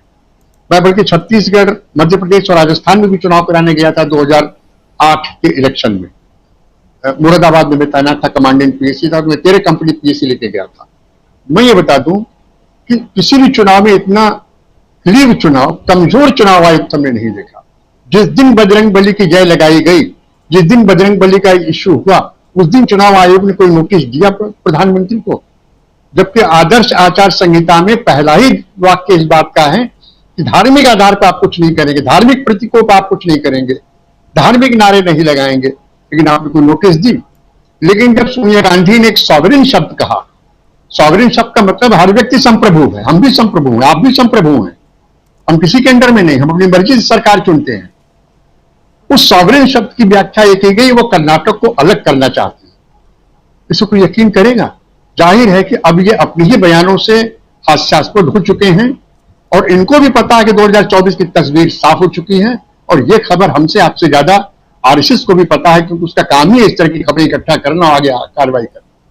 तो मुझे लगता है कि कर्नाटक की जीत जनता की जीत है, और इस बात की जीत है कि हम एक सांप्रदायिक मुद्दे से अलग हटके जनता के उन मुद्दों की तरफ आ रहे हैं जो उसके बेहतरी के लिए हैं, रोजी रोटी, शिक्षा, स्वास्थ्य मुद्दे पे आ रहे हैं। तो मैं आपकी इस लाइन से सहमत हूं, तो तस्वीर साफ है। जी, तस्वीर साफ है, और इस तस्वीर को और साफ करने में आज इस बल दिया है, फोर्सफुली कह सकते हैं, फोर्सफुली तो नहीं लेकिन ईमानदारी के साथ आज सामने आई हैं, मीडिया के सामने आई हैं वेस्ट बंगाल की मुख्यमंत्री, पश्चिम बंगाल की मुख्यमंत्री ममता बनर्जी। ममता बनर्जी ने आज जो बात कही है साफ साफ कि कर्नाटक के चुनाव के बाद से अब ये सोचा जा सकता है कि कांग्रेस के साथ आगे की रणनीतियां तैयार की जाएं। और सबसे बड़ी बात यहाँ उन्होंने ये कही है कि जिन 200 सीटों पर कांग्रेस मजबूती के साथ फाइट करती है, उन 200 सीटों पर कांग्रेस को अकेले लड़ने देना चाहिए। उसके अलावा उन राज्यों में जहां हम मजबूत हैं, यानी वेस्ट बंगाल की वो बात कर रही हैं, जहां दूसरे मजबूत हैं, वहां भी कांग्रेस को उनके लिए भी जगह छोड़नी चाहिए, सीट्स छोड़नी चाहिए। पहली बार ममता बनर्जी खुल करके कांग्रेस के सपोर्ट में और अगले चुनाव में साथ आने की बात कर रही हैं। छोटी मोटी बात नहीं है, छोटी मोटी घटना नहीं है। सियासी रिएक्शन कई सारे आते हैं, लेकिन ये रिएक्शन छोटा मोटा नहीं हो सकता है। कर्नाटक चुनाव में जीत, और जीत भी क्या मायने रखती है, कांग्रेस पार्टी की ये जीत क्या मायने रखती है, ये विपक्षी दलों की बातों से समझ में आ रही है। संजय राउत कल कह ही रहे थे कि ये विपक्षी दलों की जीत है। ये बात नीतीश कुमार से लेकर के तेजस्वी यादव और दूसरे अखिलेश यादव सब कह चुके हैं, अलग अलग ढंग से, अलग अलग तरह से। और सबसे बड़ी बात एक और, ममता बनर्जी के अलावा एक तस्वीर और आई थी कल, जो थी कल नहीं बल्कि परसों, एक बयान आया था और वो था नवीन पटनायक का बयान। उन्होंने भी तारीफ़ की थी और उन्होंने कहा था कि ये डबल इंजन की सरकार क्या होती है जो आप बार बार डबल इंजन कहते हो। तो उन्होंने भी कहीं न कहीं वार किया था मोदी सरकार पे, जो हमेशा मोदी सरकार के पक्ष में खड़े दिखाई देते हैं। क्या वो भी मन बना रहे हैं? तो बहुत सारे सवाल हैं, और इन सवालों को, यानी कि विपक्षी एकता, यूनिटी ऑफ जो अपोजिशन है, उसकी बात अगर हम करें तो कहीं ना कहीं तस्वीर और साफ होती है। आना चाहता हूं डॉक्टर दीपक पाचपोर जी आपके पास, इस तस्वीर को थोड़ा और साफ कीजिए। ममता बनर्जी आज ही उनका बयान है और साफ कह रही हैं, देखिए 543 सीटों में से 200 सीटों को तो सीधे अभी आज की तारीख में ममता बनर्जी कह रही हैं कि कांग्रेस पार्टी को सीधा सीधा लड़ना चाहिए। छोटी बात नहीं हो सकती। दीपक पाचपोर जी। जी राजीव जी, देखिए जहां तक विपक्षी एकता की बात है, हम सब लोग लगभग इस बात का अनुमान लगाए बैठे थे कि जब ये कर्नाटक का चुनाव जब आ जाएगा और इसके नतीजे अगर कांग्रेस के पक्ष में जाएंगे तो विपक्षी एकता को और एक तरह से बल मिलेगा। और केवल बल नहीं मिलेगा, इच्छा तो बहुत सारे विपक्षी दलों की थी, लेकिन वो इंतजार कर रहे थे कि कांग्रेस के साथ हम कितना जा सकते हैं। देखिए, आप देखिए कि एक वो भी वक्त था जब जिस समय ऐसा लग रहा था कि आप पार्टी, उसके बाद ममता बनर्जी, अखिलेश यादव, ये संभवतः इनके साथ नहीं जाएंगे और ये कोई एक तीसरा मोर्चा भी बना सकते हैं। ऐसा भी अनुमान था, लोगों को एक अपेक्षा थी कि शायद ये हो सकता है। लेकिन चूंकि कर्नाटक का चुनाव कांग्रेस के पक्ष में गया है, तो अब ये हो तो गया। अब देखिए, ममता बनर्जी अगर ये कहती है कि 200 सीटों पे कांग्रेस अकेले लड़े, तो ऐसा नहीं कि 200 की 200 सीटें जो है वो कांग्रेस जीत ही जाए। इसमें बहुत ही व्यवहारिक होकर कांग्रेस को आगे बढ़ना पड़ेगा, मेरा अपना यह मानना है। और मैं विपक्षी एकता के बारे में मेरा से शुरू से कहना है कि कांग्रेस को यह निश्चित रूप से सवाल का जवाब ढूंढने की जरूरत है कि उत्साह में आके आप विपक्षियों के साथ गठबंधन तो कर लेंगे, लेकिन क्या वैसा आपको फायदा मिलेगा? कहीं ऐसा ना हो कि आप अकेले लड़ते हैं तो आपको कहीं ज्यादा सीटें मिले और आपका वोट प्रतिशत भी बढ़ेगा। सीधे सीधे अगर 200 सीट पे ममता बनर्जी कांग्रेस को सीमित रखना चाहती है, तो सब जानते हैं कि 200 में 200 सीटें आपको हासिल नहीं होंगी। असली बात तो यह है, जैसा कि एक बहुत ही सामान्य किस्म का बड़ा मजाकिया सा मुहावरा है कि मेहनत करे मुर्गी और अंडा खाए फकीर। तो मेहनत तो कर ली है कांग्रेस ने माहौल बना दिया है बीजेपी के खिलाफ, और अब जो है उस केक का अपना अपना हिस्सा लेने बहुत सारे लोग अब पहुंचना चाहते हैं। मैं कोई सलाहकार नहीं हूं कांग्रेस का, लेकिन मेरा अपना एक अलग कि जब मैं नक्शा निकाल के बैठता हूं भारत का, मैं वो देखता हूं कि जहां बड़े राज्य हैं वहां पर पहले से दूसरी पार्टियों का इतना बड़ा प्रभाव है। आखिर आप ममता बनर्जी को खुद पूछा जाए कि आप पश्चिम बंगाल में कांग्रेस के लिए कितनी सीटें छोड़ेंगे, अखिलेश यादव को पूछा जाए कि आप कांग्रेस के लिए कितना सीटें छोड़ेंगे। महाराष्ट्र में है, वहां पे 2 पार्टनर्स आपके अभी से हैं, एक शिवसेना उद्धव ठाकरे गुट और दूसरा जो है एनसीपी। इसके साथ भी आपको कुछ ना कुछ करना पड़ेगा। मान लीजिए 48 सीटें हैं, तो आपको अब बहुत व्यवहारिक है कि 16 सीटों पे अगर 3 लोग लड़ते हैं, उन 16 में क्या आप सारे के सारे जीत जाएंगे? मतलब मैं ये नहीं कहता कि गठबंधन नहीं होना चाहिए, मान रहे थे कि विपक्ष को एक होकर लड़ना चाहिए, लेकिन वर्तमान परिस्थितियों में जो प्रभावशाली ढंग से कांग्रेस ने जीता है ये चुनाव, उसको ये मेरा बहुत व्यक्तिगत मानना है कि ये भी अब विचार करना चाहिए कि ऐसा तो नहीं कि गठबंधन के साथ आप जाएं और आपको लगभग उतनी ही सीटें मिले जितने या उससे कम मिले जो आप अकेले लड़के पा सकते हैं। तो आपको देखिए, आपको मेहनत तो सब पे नहीं करनी पड़ेगी। आप राहुल गांधी पर इतनी ज्यादा निर्भरता रहेगी।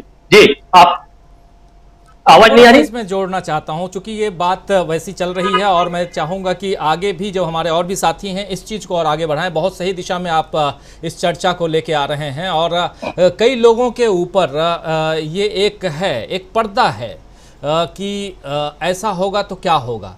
कांग्रेस अगर 200 सीटों पे ही सिमट के रह जाती है, 200 सीटें ही लड़ती है, हालांकि ममता बनर्जी ने साफ साफ कहा है कि उन 200 सीटों पे कांग्रेस को तो लड़ना के लिए बिल्कुल देना चाहिए जहां वो मजबूत है। कह रही कांग्रेस को 200 सीटों पर चुनाव लड़ने का मौका ज़रूर देना चाहिए, साफ साफ कह रही हैं। लेकिन बात यहाँ दूसरी है, आप कांग्रेस के हिसाब से देख रहे हैं, विपक्षी दल यहाँ सरकार बनाने की बात है कि 2024 में मोदी यानी बीजेपी की सरकार को परास्त करने की बात है। यहाँ बीजेपी बनाम कांग्रेस की बात विपक्षी नहीं कर रहे हैं, यहाँ बीजेपी बनाम विपक्ष की बात हो रही है। तो वैसे में अलग अलग राज्यों में, तमिलनाडु में आप क्या देखेंगे? क्या तमिलनाडु में डीएमके अपने से ज़्यादा सीट देगी कांग्रेस को? और वैसी ही अगर परिस्थितियाँ आती हैं बिहार की, तो बिहार में क्या आरजेडी अपने से ज़्यादा सीट कांग्रेस को देगी? ऐसे भी सवाल हैं, कई सारे सवाल हैं जिस पे अलग से हम चर्चा करेंगे। तो थोड़ा सा मैं जोड़ना चाह रहा था, प्लीज अपनी बात रखिए। जी जी, तो मेरा यही कहना है कि आपको फिर से एक बात देखिए, मैं खुद वो व्यक्ति था 2015 में एक अरुण शौरी ने एक भाषण दिया था और उन्होंने कहा, वो सभी सबको पता चल गया था कि मोदी की अगर सरकार बन गई है, मोदी जैसा व्यक्ति प्रधानमंत्री बना है, तो अगले 5 सालों में 2019 का जीतेंगे। तो कोई नहीं जानता था कि देश की गति क्या होने वाली है। एक तरह से निरंकुश शासन प्रणाली जो है वो इस देश में लागू हो जाएगी। तब अरुण शौरी ने कार्यक्रम में ये कहा था कि जब तक एक के खिलाफ एक उम्मीदवार खड़ा नहीं होगा, तब तक कांग्रेस जनता पार्टी को हराना बहुत मुश्किल होगा। ये उनके दिमाग में 1977 की तस्वीर थी, मेरे भी 1977 की ही तस्वीर थी। लेकिन 1977 में तमाम जो विपक्षी दल थे उन्होंने अपनी आइडेंटिटी को खत्म कर दिया था, एक नई पार्टी बनाई थी। ये हमें ख्याल रखना होगा। अभी जो है, अभी भी जो विपक्ष है अपने पहचान को लेके तो अभी भी विभाजित है। ऐसा तो है नहीं कि एक कोई नया दल बनने जा रहा है जिसमें सब लोग विलीन हो जाएं, ऐसा बिल्कुल नहीं होगा। बल्कि इतनी सारी पार्टियों के लिए कांग्रेस को मेहनत करनी पड़ेगी। देखिए, कांग्रेस के ऊपर निर्भरता ऐसे बढ़ जाएगी कि जैसे हम अपने क्लब में, सोसाइटी में आप कोई राय दीजिए तो वो काम करने की जिम्मेदारी आपकी ही हो जाएगी। अब ये कांग्रेस का सारा समय जो है वैसा ही बर्बाद होगा जैसे जॉर्ज फर्नांडिस कभी ममता बनर्जी को मनाने में लगे रहते थे, कभी समता पार्टी को मनाने में लगते थे, कभी जया को मनाने में लगते थे, कभी किसी को। कांग्रेस की सारी क्षमता, सारी ऊर्जा, सारा समय जो है ये लोगों को जोड़ तोड़ में लगेगा, क्योंकि हम सब जानते हैं कि इन विपक्षी दलों की प्रवृत्ति क्या है। इनकी प्रवृत्ति यह है कि हम अधिक से अधिक हिस्सा ले लें, अधिक से अधिक सफलता पाए और कांग्रेस के साथ चाहे वो गठबंधन, लेकिन कांग्रेस से वो आशंकित भी रहेंगे कि कहीं ऐसा तो नहीं कि कांग्रेस को हमने ज्यादा सीटें अपने क्षेत्र में दी, अपने प्रदेश में दी, तो ऐसा तो नहीं कि धीरे धीरे हमें ही खा जाए। ये हर प्रादेशिक पार्टी को ये खतरा तो रहता ही रहता है, इसमें कोई बड़ी बात भी नहीं है। तो ये एक मैं विचार दे रहा हूं कि भाई ये भी इस दृष्टिकोण से भी देखना चाहिए कि कांग्रेस अगर अकेले लड़ती है, मान लीजिए पता नहीं क्या होने जा रहा है, लेकिन एक अगर सारी सीटों पे लड़ती है अकेली तो क्या होगा। निश्चित रूप से अभी की स्थिति में तो वो अपने खिलाफ जितने भी उम्मीदवार हैं, चाहे वो एक के खिलाफ एक का चुनाव हो, चाहे एक के खिलाफ 2 का हो, एक के खिलाफ 3 का, सबको पराजित करने की स्थिति में है। जैसे कर्नाटक में उसने बीजेपी को भी हराया और जेडीएस को भी हराया। तो कांग्रेस की ताकत एकाएक इतनी बढ़ी है कि कांग्रेस को ऐसा भी सोचना चाहिए कि क्या हमें अकेले लड़ने पर फायदा है या इन सबके साथ जाने पे। नैतिक रूप से, सैद्धांतिक रूप से वो बड़ा आकर्षक लगता है कि पूरा विपक्ष एक होकर बीजेपी के खिलाफ लड़ने जा रहा है। दूसरी बात, जब आप इनके साथ गठबंधन करेंगे तो इनमें से कितने लोग भरोसेमंद हैं ये भी देखना पड़ेगा। इनमें से कोई भरोसा नहीं कि कुछ सीटें पाने के बाद ये डील करने शुरू कर दे बीजेपी के साथ। और बीजेपी का ऑपरेशन लोटस जो है वो हमारी राजनीति का एक स्थायी भाव बन चुका है। जब तक भारतीय जनता पार्टी के पास नोटबंदी के वक्त के बटोरे हुए पैसे हैं, तब तक आप जान लीजिए कि सभी विपक्षी दलों को खतरा बना हुआ है। अगली कौन सी सरकार टूट सकती है इसका कोई भरोसा नहीं है। तो ये भी एक ये है। दूसरी बात, जो एक तस्वीर, जो मैं 2 मिनट और लूंगा राजू जी आपसे, कृपया अनुमति दीजिए मुझे।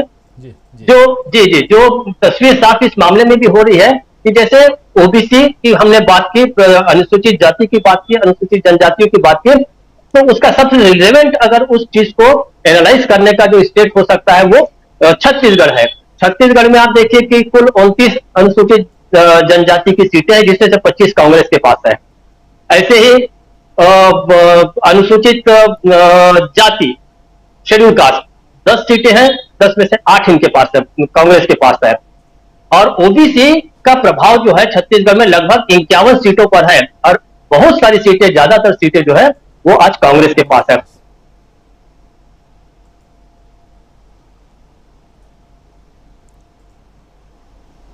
दीपक जी डिस्कनेक्ट हो गए हैं, सीधा आना चाहता हूं अमलेंदु जी। अमलेंदु जी, एक बात यहाँ पे साफ जो नज़र आ रही है और जो मैं दीपक जी को कहना भी चाह रहा था कि अभी एक कर्नाटक के जीत के बाद कांग्रेस को ममता बनर्जी जी न सिर्फ उनके साथ, कांग्रेस के साथ आने के लिए तैयार हैं, बल्कि 200 सीटें देने के लिए भी तैयार हो गई हैं। तो अभी 5 राज्यों में चुनाव भी और होना है, तो ये 200 जो हैं हो सकता है कि 300 पे चले जाए, तो इसलिए वो परेशान होने की यहाँ ज़रूरत नहीं है। लेकिन यहाँ समझने की ज़रूरत ज़रूर है कि 2024 की तस्वीर जो साफ़ हो रही है और उसमें सियासी पार्टियाँ, सियासी दल किस ढंग से चुनाव लड़ेंगे ये तो उनका काम है। हमारा काम है समीक्षा करना, हम समीक्षा कर रहे हैं और समझने की कोशिश कर रहे हैं कि क्या सचमुच जो जातीय समीकरण है और जो रिजल्ट सामने है उसके आधार पे कैसे जो दूसरे दल के नेता हैं उनका झुकाव अब कांग्रेस की तरफ बढ़ रहा है, कैसे बीजेपी और हमलावर है अपने एक टूल किट, जो टूल किट है वो है पिट्ठू मीडिया का, उसके ज़रिए, तो उस टूल किट के ज़रिए कैसे वो आगे बढ़ रहा है, बीजेपी बढ़ रही है। ये तमाम चीज़ों का विश्लेषण करना हमारा काम है, जिस पे हम विश्लेषण कर रहे हैं। ज़रा आपके पास आना चाहता हूँ दीपक जी, आपकी आवाज़ कट गई थी, लेकिन मोर और लेस आप जो बात कह रहे थे वो तमाम बातें ही गई हैं। केवल एक बात, जी, बस यहाँ लाइट दरअसल बार बार जा रही है, ये समस्या है। तो मेरा ये कहना था कि अलग अलग जो वर्ग है उनके पास, कांग्रेस के पास एक बहुत अच्छा मॉडल है इन सबको रिझाने का। तीन और वर्ग हैं, जिसमें से महिलाएं हैं, युवा हैं और दलित हैं। इनको भी आप देखिए कि क्रमशः प्रियंका गांधी, राहुल गांधी और मल्लिकार्जुन खड़गे भी उनको साध सकते हैं। इस लिहाज से भी तस्वीर साफ होती है कि जो बहुत सारे वोटर्स ग्रुप हैं, जो स्टेक होल्डर्स हैं लोकतंत्र के, उनको भी साधने की ताकत जो है, उन्हें रिझाने की या अपने पास खींचने की ताकत कांग्रेस को आज मिल गई है। इसलिए तस्वीर और साफ होती जा रही है राजीव जी कांग्रेस के पक्ष में। जी अमलेंदु उपाध्याय जी।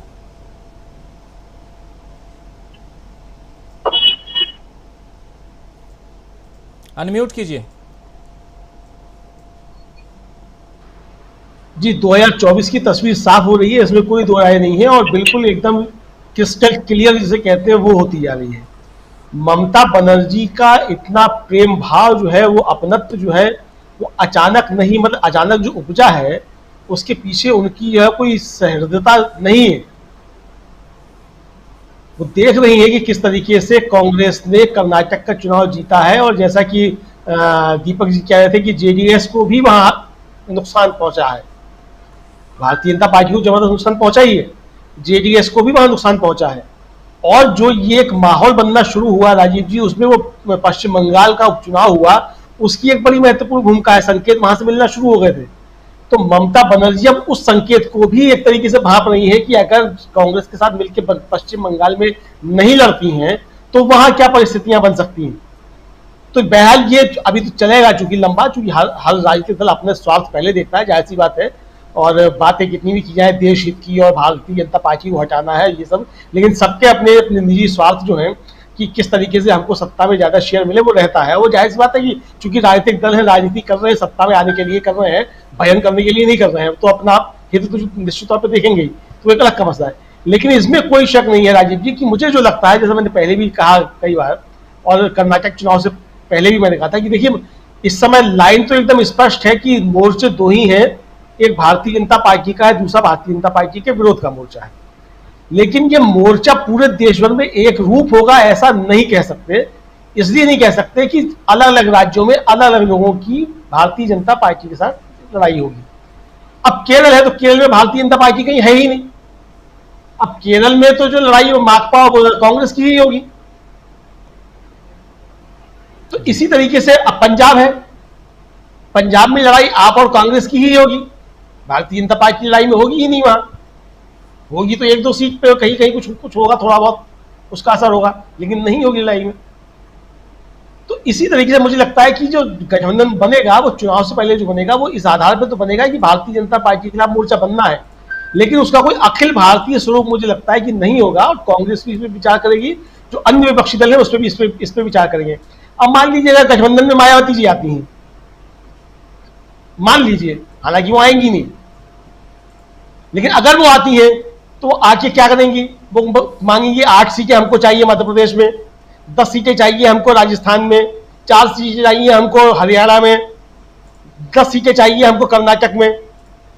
तो 150 सीटें तो मायावती जी को अकेले चाहिए, तो कांग्रेस कहां लड़ेगी?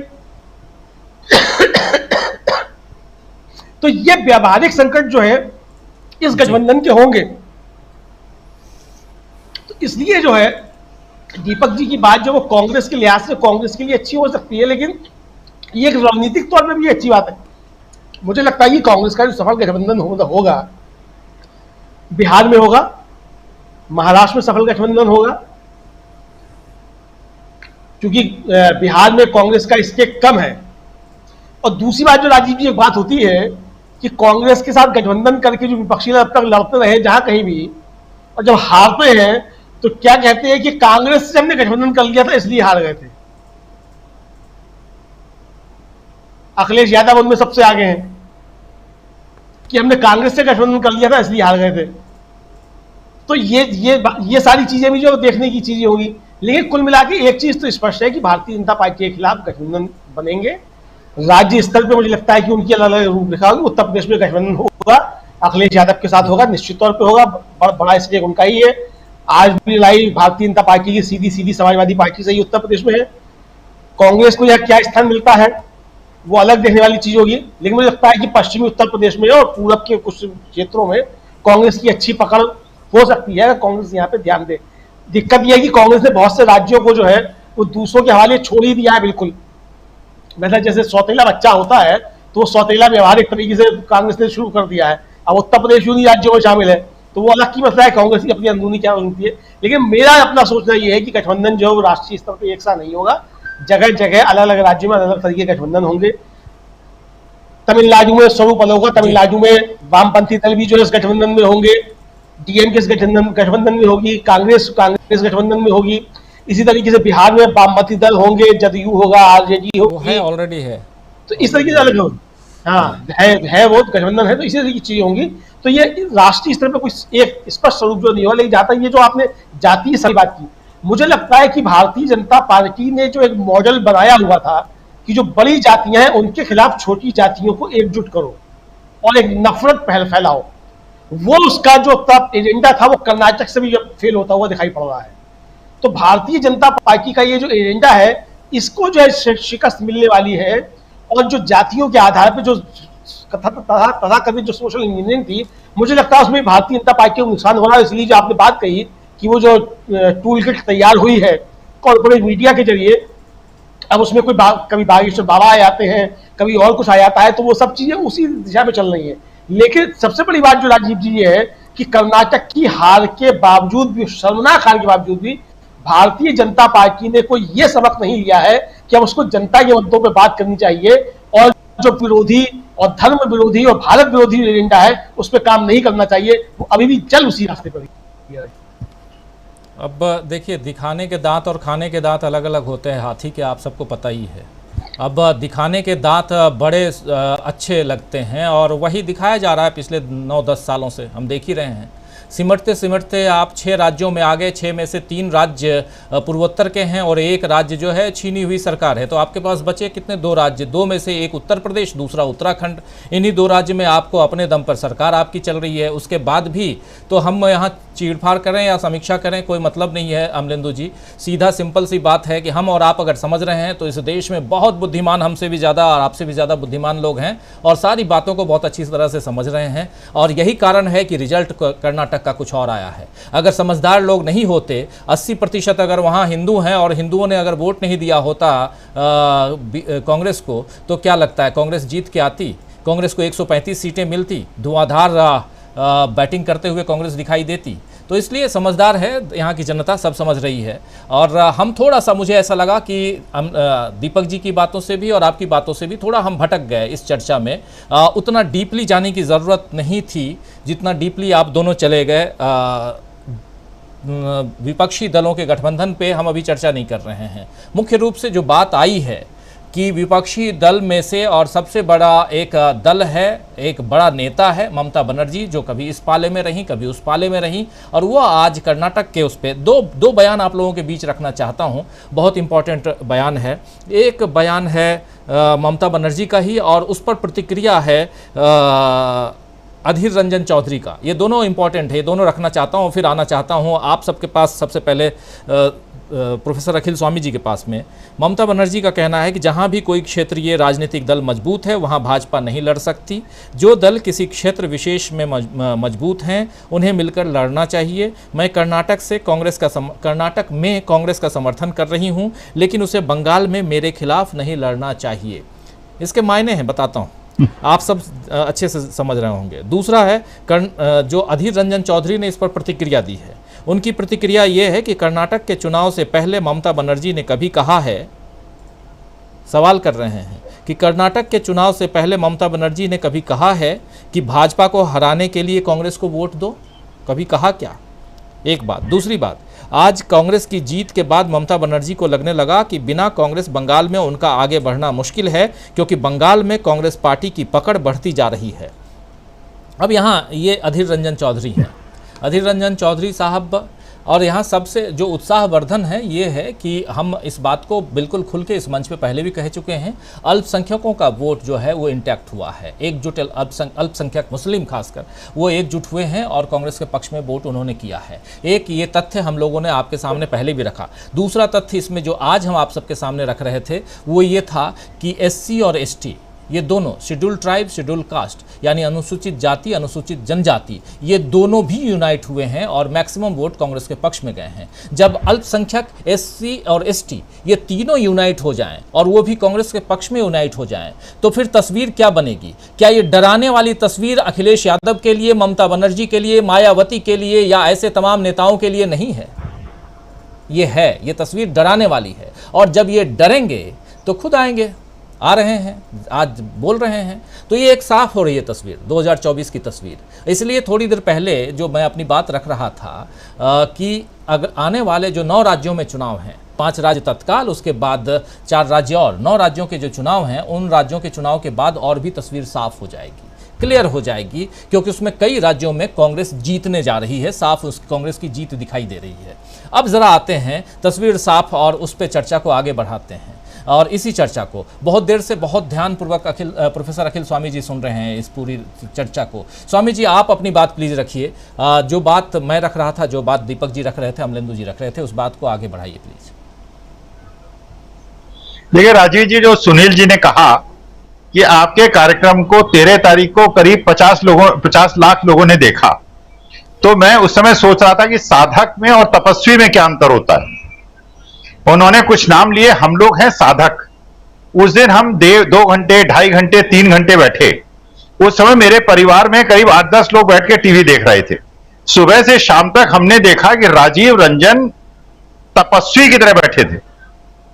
और मैंने आपके कमेंट बॉक्स में कमेंट भी किया कि राजीव जी आज आप तपस्वी दिख रहे हैं। सुबह 6 बजे रात को 9 बजे तक आप 1 मिनट नहीं हिले। अरे हम लोग तो छोटे साधक थे, आए 2 घंटे 2.5 घंटे बैठ के चले गए। खैर, अब दूसरे तथ्य पे आते हैं। सुबह से व्हाट्सएप पे मैं भक्तों को एक चीज का जवाब दे रहा हूं। उनका एक प्रपंच चल रहा है।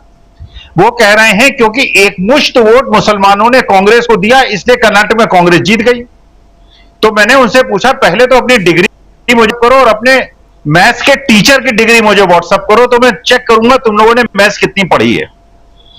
12% अगर मुसलमान है और 88% वहां पे हिंदू है, मान लीजिए, इमेजिन करते हैं, और सारे मुसलमानों ने कांग्रेस को वोट दे दिया 12%, कांग्रेस मिला है 43%, 12% उसमें से घटा दीजिए, कितने बचे?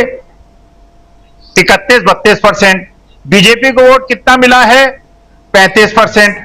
तो इसका मतलब है 31%, अगर आपको 35% मिला 88% में से, इसका मतलब यह है कि जितने हिंदुओं के वोट मिले उतने ही वोट जो है हिंदुओं के कांग्रेस को मिले। अगर मुसलमानों का एक भी वोट जेडीएस को भी नहीं मिला और बीजेपी को नहीं मिला, इसका मतलब देखिए हिंदुओं का, जो मैं बहुत दिन से आपके कार्यक्रम में राजीव जी कह रहा हूं, हिंदू दो प्रकार के हैं।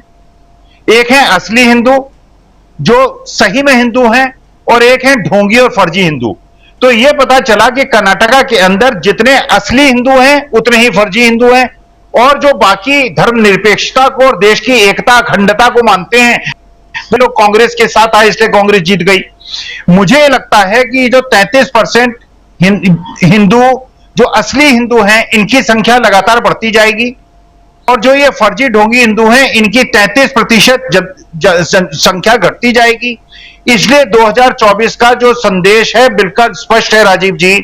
ये हिंदू 40% कांग्रेस को वोट देंगे, 15% जो अल्पसंख्यक है वो वोट देंगे। 2024 में कांग्रेस की जो वोटों की संख्या है 50% से ऊपर होगी, और 25-26% जो फर्जी और ढोंगी हिंदू हैं वो बीजेपी के वोट देंगे। इसीलिए मैं फोरकास्ट कर रहा हूं 2024 के इलेक्शन में कांग्रेस को 400 सीट से ऊपर राजीव जी मिलेंगी। 400 सीट जी, आप पहले भी कह रहे थे। राजीव गांधी की याद आप दिला रहे थे, 1984 की याद दिला रहे हैं फिर से, और ये बात आप पहले भी कह चुके हैं। खैर, आना चाहता हूं प्रोफेसर रविकांत जी आपके पास। प्रोफेसर रविकांत जी, ये चर्चा बिल्कुल माइक्रो लेवल पर जा चुकी है। ज़रा माइक्रो से हम बाहर निकलना चाहते हैं और ज़रा थ्योरेटिकल उस पर आना चाहते हैं कि इन तस्वीरों में विपक्षी एकता और कर्नाटक का चुनाव और उसमें अल्पसंख्यक ओबीसी को भी हम रखेंगे इसमें, ओबीसी जनगणना, और जिसको आप याद कीजिए कि इसी कर्नाटक में राहुल गांधी ने एक नारा दिया था, जिसकी जितनी हिस्सेदारी उसको उतना हक। और ये नारा कहीं ना कहीं इतिहास की तरफ हम लोगों को लेके गया था जब राहुल गांधी ने ये नारा रखा था, और यहीं से शुरुआत हुई थी कहीं ना कहीं अलग अलग पार्ट में वोटर्स को लुभाने की। ज़रा और समझना चाहूँगा आपके ज़रिए कि 2024 आते आते क्या ये नारा और बुलंद होते हुए हम देख रहे हैं? क्योंकि कर्नाटक की तस्वीर साफ ही नहीं, कर्नाटक का जो रिजल्ट है उसका ऑपरेशन अगर कीजिए तो बहुत सारे ऐसे आंकड़े आ रहे हैं जो आने वाले समय में कांग्रेस के लिए बहुत फ़ायदेमंद साबित होने वाले हैं। और ख़ासकर मध्य प्रदेश छीनी हुई सरकार जहां है, क्योंकि कर्नाटक में छीनी हुई सरकार थी, वहां से कांग्रेस ने वापस ले ली। अब मध्य प्रदेश में भी छीनी हुई सरकार है, क्या वहां से भी वापस, और वहां भी कहीं ना कहीं ये तमाम जातिगत जो गुणाभाग जो है, सियासी गुणाभाग जिसमें जाति आधारित गुणाभाग, वो बिल्कुल फिट बैठता हुआ दिखाई देता है कर्नाटक और मध्य प्रदेश। फ़र्क सिर्फ इतना है कि कर्नाटक जो है कन्नड़ भाषी है और मध्य प्रदेश हिंदी भाषी है, बस फ़र्क इतना ही है। मध्य प्रदेश में नोएडा के मीडिया का ज़्यादा प्रभाव है, क्योंकि नोएडा का मीडिया हिंदी भाषी है और वो हिंदी के लोग वहाँ हैं तो सुन लेते हैं, थोड़ा बहक जाते हैं। कर्नाटक में ऐसा नहीं है, वो सुनते ही नहीं है। कर्नाटक के लोग बहुत अच्छे हैं, वो बोलते हैं इसको बंद रखो नोएडा वालों को।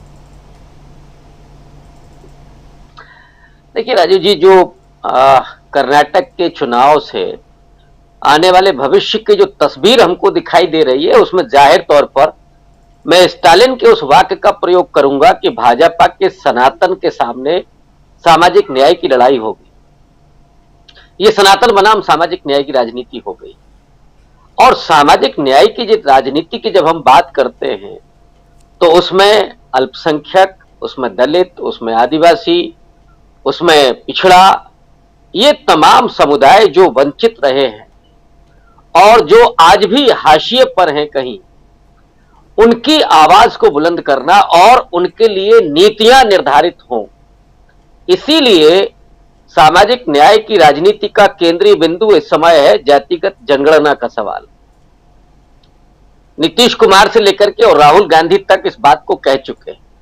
मध्य प्रदेश में उन्होंने एक संगठन से, जो ओबीसी लोगों का संगठन था, उससे मिलकर के इस बात को कहा था, और ये राहुल गांधी ही कह सकते हैं कि जो 2011 में जो जनगणना हुई और उसमें हमने जो जातिगत जनगणना कराई थी, वो हालांकि दूसरे मंत्रालय के जरिए हुई थी, उसके आंकड़े जारी नहीं हो सके और ये हमसे भूल हुई है, ये बात कोई और नहीं कर सकता। और उन्होंने वादा किया कि हम आने वाले वक्त में जातीय जनगणना कराएंगे, और इसलिए कराएंगे कि सुप्रीम कोर्ट एक बार नहीं, मुझे लगता है कम से कम दसियों बार इस बात को कह चुका है कि कोई भी डिसीजन लेते समय, कोई भी नीति बनाते समय यह जरूरी है कि जातियों के आंकड़े हमारे पास हों। राजनाथ सिंह ने पार्लियामेंट में लोकसभा चुनाव के पहले यह वादा किया था कि हम जातिगत जनगणना कराएंगे, लेकिन बीजेपी मुकर गई। क्या वजह है, क्या डर है? मूल डर यह है कि कहीं जाति पर आकर के राजनीति अटक गई तो हिंदुत्व के गुब्बारे की हवा निकल जाएगी, क्योंकि जो हिंदुत्व का गुब्बारा फुलाया गया है वो झूठ और छद्म के आधार पर लोगों में नफरत पैदा करके, लोगों को हिंसक बना करके, वो जैसे ही जाति का सवाल आएगा, सामाजिक न्याय का सवाल आएगा, वो अपने आप समाप्त हो जाएगा। और उत्तर भारत में जहां आप कह रहे हैं नोएडा चैनल्स, ये तो मैं जानता हूं कि वो जातीय जनगणना के सवाल को या सामाजिक न्याय के इश्यू को नहीं उठाएंगे, लेकिन जब वो पॉलिटिकल डिस्कोर्स में आएगा तो आप बचना। और जब वो डिस्कोर्स हो गए कि उसकी अनुगूंज उत्तर भारत में, और उत्तर भारत जितना हिंदुत्व के लिए जाना जाता है उससे ज्यादा वो जातियों की अस्मिता के लिए जाना जाता है। वो आस्थावादी है, इसलिए वो राम को भी मानता है, वो बजरंगबली को भी मानता है, वो, लेकिन जातियों की अस्मिता की भी राजनीति इसी उत्तर भारत में है। और वो आप दौर याद करें जब मस्जिद का विध्वंस हुआ था, मस्जिद अब तोड़ी गई थी, उसके बाद भी उत्तर प्रदेश में कांशीराम और मुलायम सिंह ने मिलकर के बीजेपी को चुनाव हराया था, सरकार बनाई थी। तो ये जो हिंदी भाषी क्षेत्र है वो इस बात नहीं, इसलिए वो उनकी सबसे बड़ी चिंता में है कि कहीं सामाजिक न्याय का सवाल सामने ना आ जाए, जातीय अस्मिताएं सामने ना आ जाएं, जो खास करके हाशिए की जातियों की अस्मिताएं। इसीलिए बीजेपी इस मुद्दे को नहीं छोड़ना चाहती है। और महामानव का तो हाल ये है, कोरोना का बहाना लेकर के पहले उन्होंने दिसंबर तक के लिए कहा कि हम मुलतवी कर रहे हैं साहब, जनगणना अभी नहीं हो सकती। अब दिसंबर के बाद जनवरी निकल गई, फरवरी, अब तो हम लोग मई में आ गए, कहां कोरोना है? आप जनगणना ही नहीं करेंगे। हाँ, इसमें आप अपना कीर्तिमान बना रहे हैं कि चीन से आगे निकल गए, जिसमें मैंने कहा था कि खुद मोदी जी का कोई योगदान नहीं, हम लोगों का अपना अपना योगदान है उस कीर्तिमान में। इसलिए ये डरे हुए लोग हैं। जो लोग कहते हैं ना कि मोदी जी बहुत ताकतवर है, 56 इंच का सीना है, मैं समझता हूं कि सबसे डरे हुए लोग जिस तरह से छिपते हैं, जिस तरह से भागते हैं, वो पूरा जेट श्रेणी सिक्योरिटी में। राहुल गांधी का आपने सब कुछ छीन लिया, वो है ना। अब मैं खैर वो बहुत साधारण भाषा का इस्तेमाल नहीं करना चाहता हूं, जैसे जनता जिस तरह से बोलती है कि शेर इसको कहते हैं, ये है ना हिम्मत का काम। जब आप जनता के बीच में जा रहे हैं तो इतनी सिक्योरिटी लेकर के काहे? वो जो फूलों की बारिश हो रही थी वो बात अलग है कि वो कहां से आए थे, कौन उसको देख रहा था, वो सारी तस्वीरें आ गई, लेकिन मोदी जी वो फूलों से भी काम नहीं चला। अब आप रहिए पर्दे के भीतर, वहां आपके लिए बहुत सारे फूल हैं, बहुत सुगंधी है। बाहर निकलेंगे ना, वो ढकना अपना पड़ता है आपको। जब आप अपने दोस्तों को लेकर के आते हैं, पर्दे लगाते हैं, गरीबी न दिख जाए, आपको बदबू आती होगी, लोगों से आप नहीं मिलते, रेडियो पर बात सुनाते हैं। तो जो देश का प्रधानमंत्री लोगों से मिलने में और सवाल पूछने वालों से कितना डरता है, पत्रकारों के सब एक सवाल का आप जवाब नहीं देते। गरीब लोगों से आप क्या मजाक कर रहे हैं? वो आप रेडियो पर ही सुनाते रहेंगे, कभी उनकी सुन लीजिए। हुजूर, ये खुशबू में, और वो पूरा 8 करोड़ की गाड़ियां हैं शायद उनके साथ, मतलब हम लोग तो शून्य नहीं गिन पाएंगे कि कितना होता है। अब वो हवाई जहाज कितना, 8000 करोड़ का है। अब ऐसे, और वो भी जिस देश में 5 किलो राशन पर 80 करोड़ लोग जी रहे हो, वहां देश का प्रधानमंत्री 8 करोड़, ये लाल बहादुर शास्त्री का देश है। जो उनके पास रूस जाते समय एक ओवरकोट नहीं था, नेहरू जी ने कहा नहीं भाई आपको जाना है ये लेकर के जाइए। ये वो देश है, प्रधानमंत्री इतना जिम्मेदार होता है। एक ट्रेन के एक्सीडेंट के बाद उन्होंने कहा कि जिम्मेदार मैं हूं क्योंकि मैं रेल मंत्री हूं, इस्तीफा देता हूं। यहां तो नोटबंदी में लाइन में लग करके लोग मर गए, पुलवामा में 40 जवान शहीद हो गए, मोदी जी ने उफ नहीं की। कितना बड़ा कलेजा है, आप जरा सोचिए। कोई चिंता नहीं है कि कौन मरता है कौन जीता है। आप सुगंधी में रहिए साहब, आप पर फूलों की बारिश अच्छी लगती है। इस देश के लोगों का जो होता है होने दीजिए, लेकिन जब जनता अपने पर आती है राजीव जी, तो वो क्या क्या छीनती है। रामधारी सिंह दिनकर की वो पंक्ति है कि सिंहासन खाली करो कि जनता आती है। और मोदी जी को उसने दिखा दी तस्वीर कि जब जनता लेती है ना तो बहुत कुछ छीन करके लेती है, फिर आपको आह करने के भी मौका नहीं देती। यही हालात इस समय है। मुझे लगता है कि आने वाले वक्त में भी कुछ ऐसी ही आहें आपको सुनाई पड़ेंगी। वो बात अलग है कि फूलों की वर्षा भी देखने को मिलेगी। जी, फूलों की वर्षा भी मिलेगी और आह भी सुनाई देगी। समय बिल्कुल ख़त्म हो चुका है, लेकिन चाहूँगा हमारे दोनों साथी सुनील शुक्ला जी और विजय शंकर सिंह जी, आप दोनों से थोड़ा शॉर्ट में। सुनील शुक्ला जी, सुनील जी डिस्कनेक्टेड हैं। विजय शंकर जी, आपसे क्लोजिंग कमेंट चाहूँगा। और बहुत सारी बातें आप सुन रहे थे, अब खासकर तस्वीर साफ और उस पर जो विपक्षी एकता की बात हो रही है और सामाजिक न्याय की बात यहाँ रख रहे थे हमारे साथी प्रोफेसर रविकांत जी।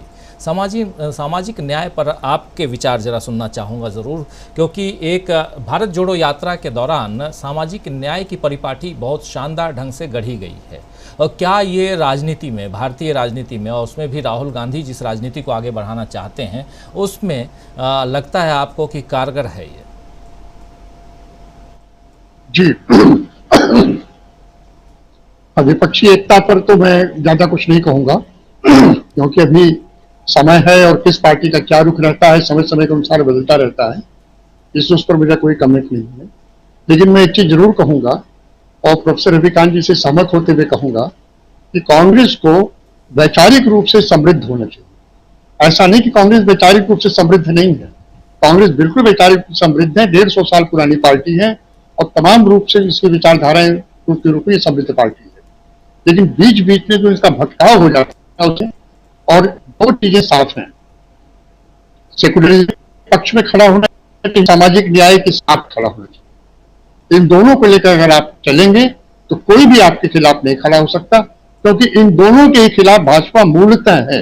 तो कितनी भी बात करें सेकुलरिज्म की, कितनी भी बात करें कि हम सेकुलरिज्म की शपथ लेते हैं, वो दिल और दिमाग से, अंदर से सेकुलरिज्म के खिलाफ है। ये बार बार आता है, उन्हीं के आने के बाद सेकुलर एक गाली के रूप में सोशल मीडिया फैलने लगा। सेकुलर क्या क्या सुनते हैं। और सामाजिक न्याय अपने को कितना भी कहते हैं कि हम ओबीसी से आते हैं, ओबीसी के अपमान के लिए फर्जी मुकदमे में या अनावश्यक एक मुकदमे में राहुल गांधी को सजा दिला दें, वो अलग बात है, लेकिन उनका इससे कोई लेना देना नहीं है। मैं सिर्फ एक चीज जानता हूं, जब इनकी यात्रा आ रही थी उस समय मैं ड्यूटी पर था, अयोध्या में ही था जब ये यात्रा आ रही थी, जब इनकी गिरफ्तारी गोपालगंज से हुई थी। वो सिर्फ इसलिए यात्रा हुई थी कि मंडल कमीशन लागू किया गया था।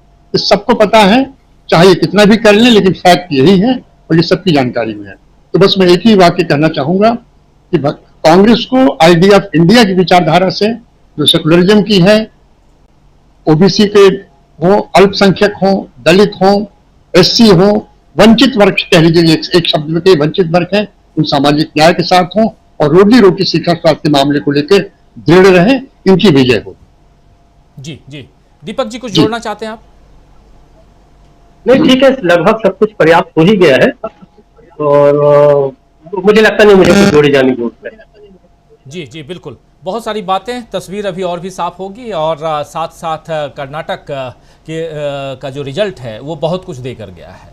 कर्नाटक के रिजल्ट के साथ साथ समीक्षा करने की ज़रूरत कांग्रेस को भी है और बीजेपी तो समीक्षा कर ही रही है, अपने चैनलों के ज़रिए, जो नोएडा के चैनल्स हैं उनके ज़रिए समीक्षा करवा रही है। समाज में जिस प्रकार के बैर द्वेष फैलाने का काम होता रहा है मीडिया के ज़रिए, उससे बचने की ज़रूरत है।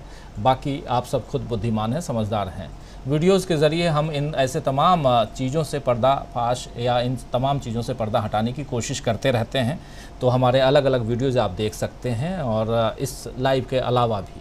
बहुत शुक्रिया अदा करना चाहता हूँ हमारे साथ जुड़े विजय शंकर सिंह जी आपको, प्रोफेसर अखिल स्वामी जी, प्रोफेसर रविकांत जी, डॉक्टर दीपक पाचपोर जी, अमलेंदु उपाध्याय जी और साथ में जुड़े थे सुनील शुक्ला जी। आप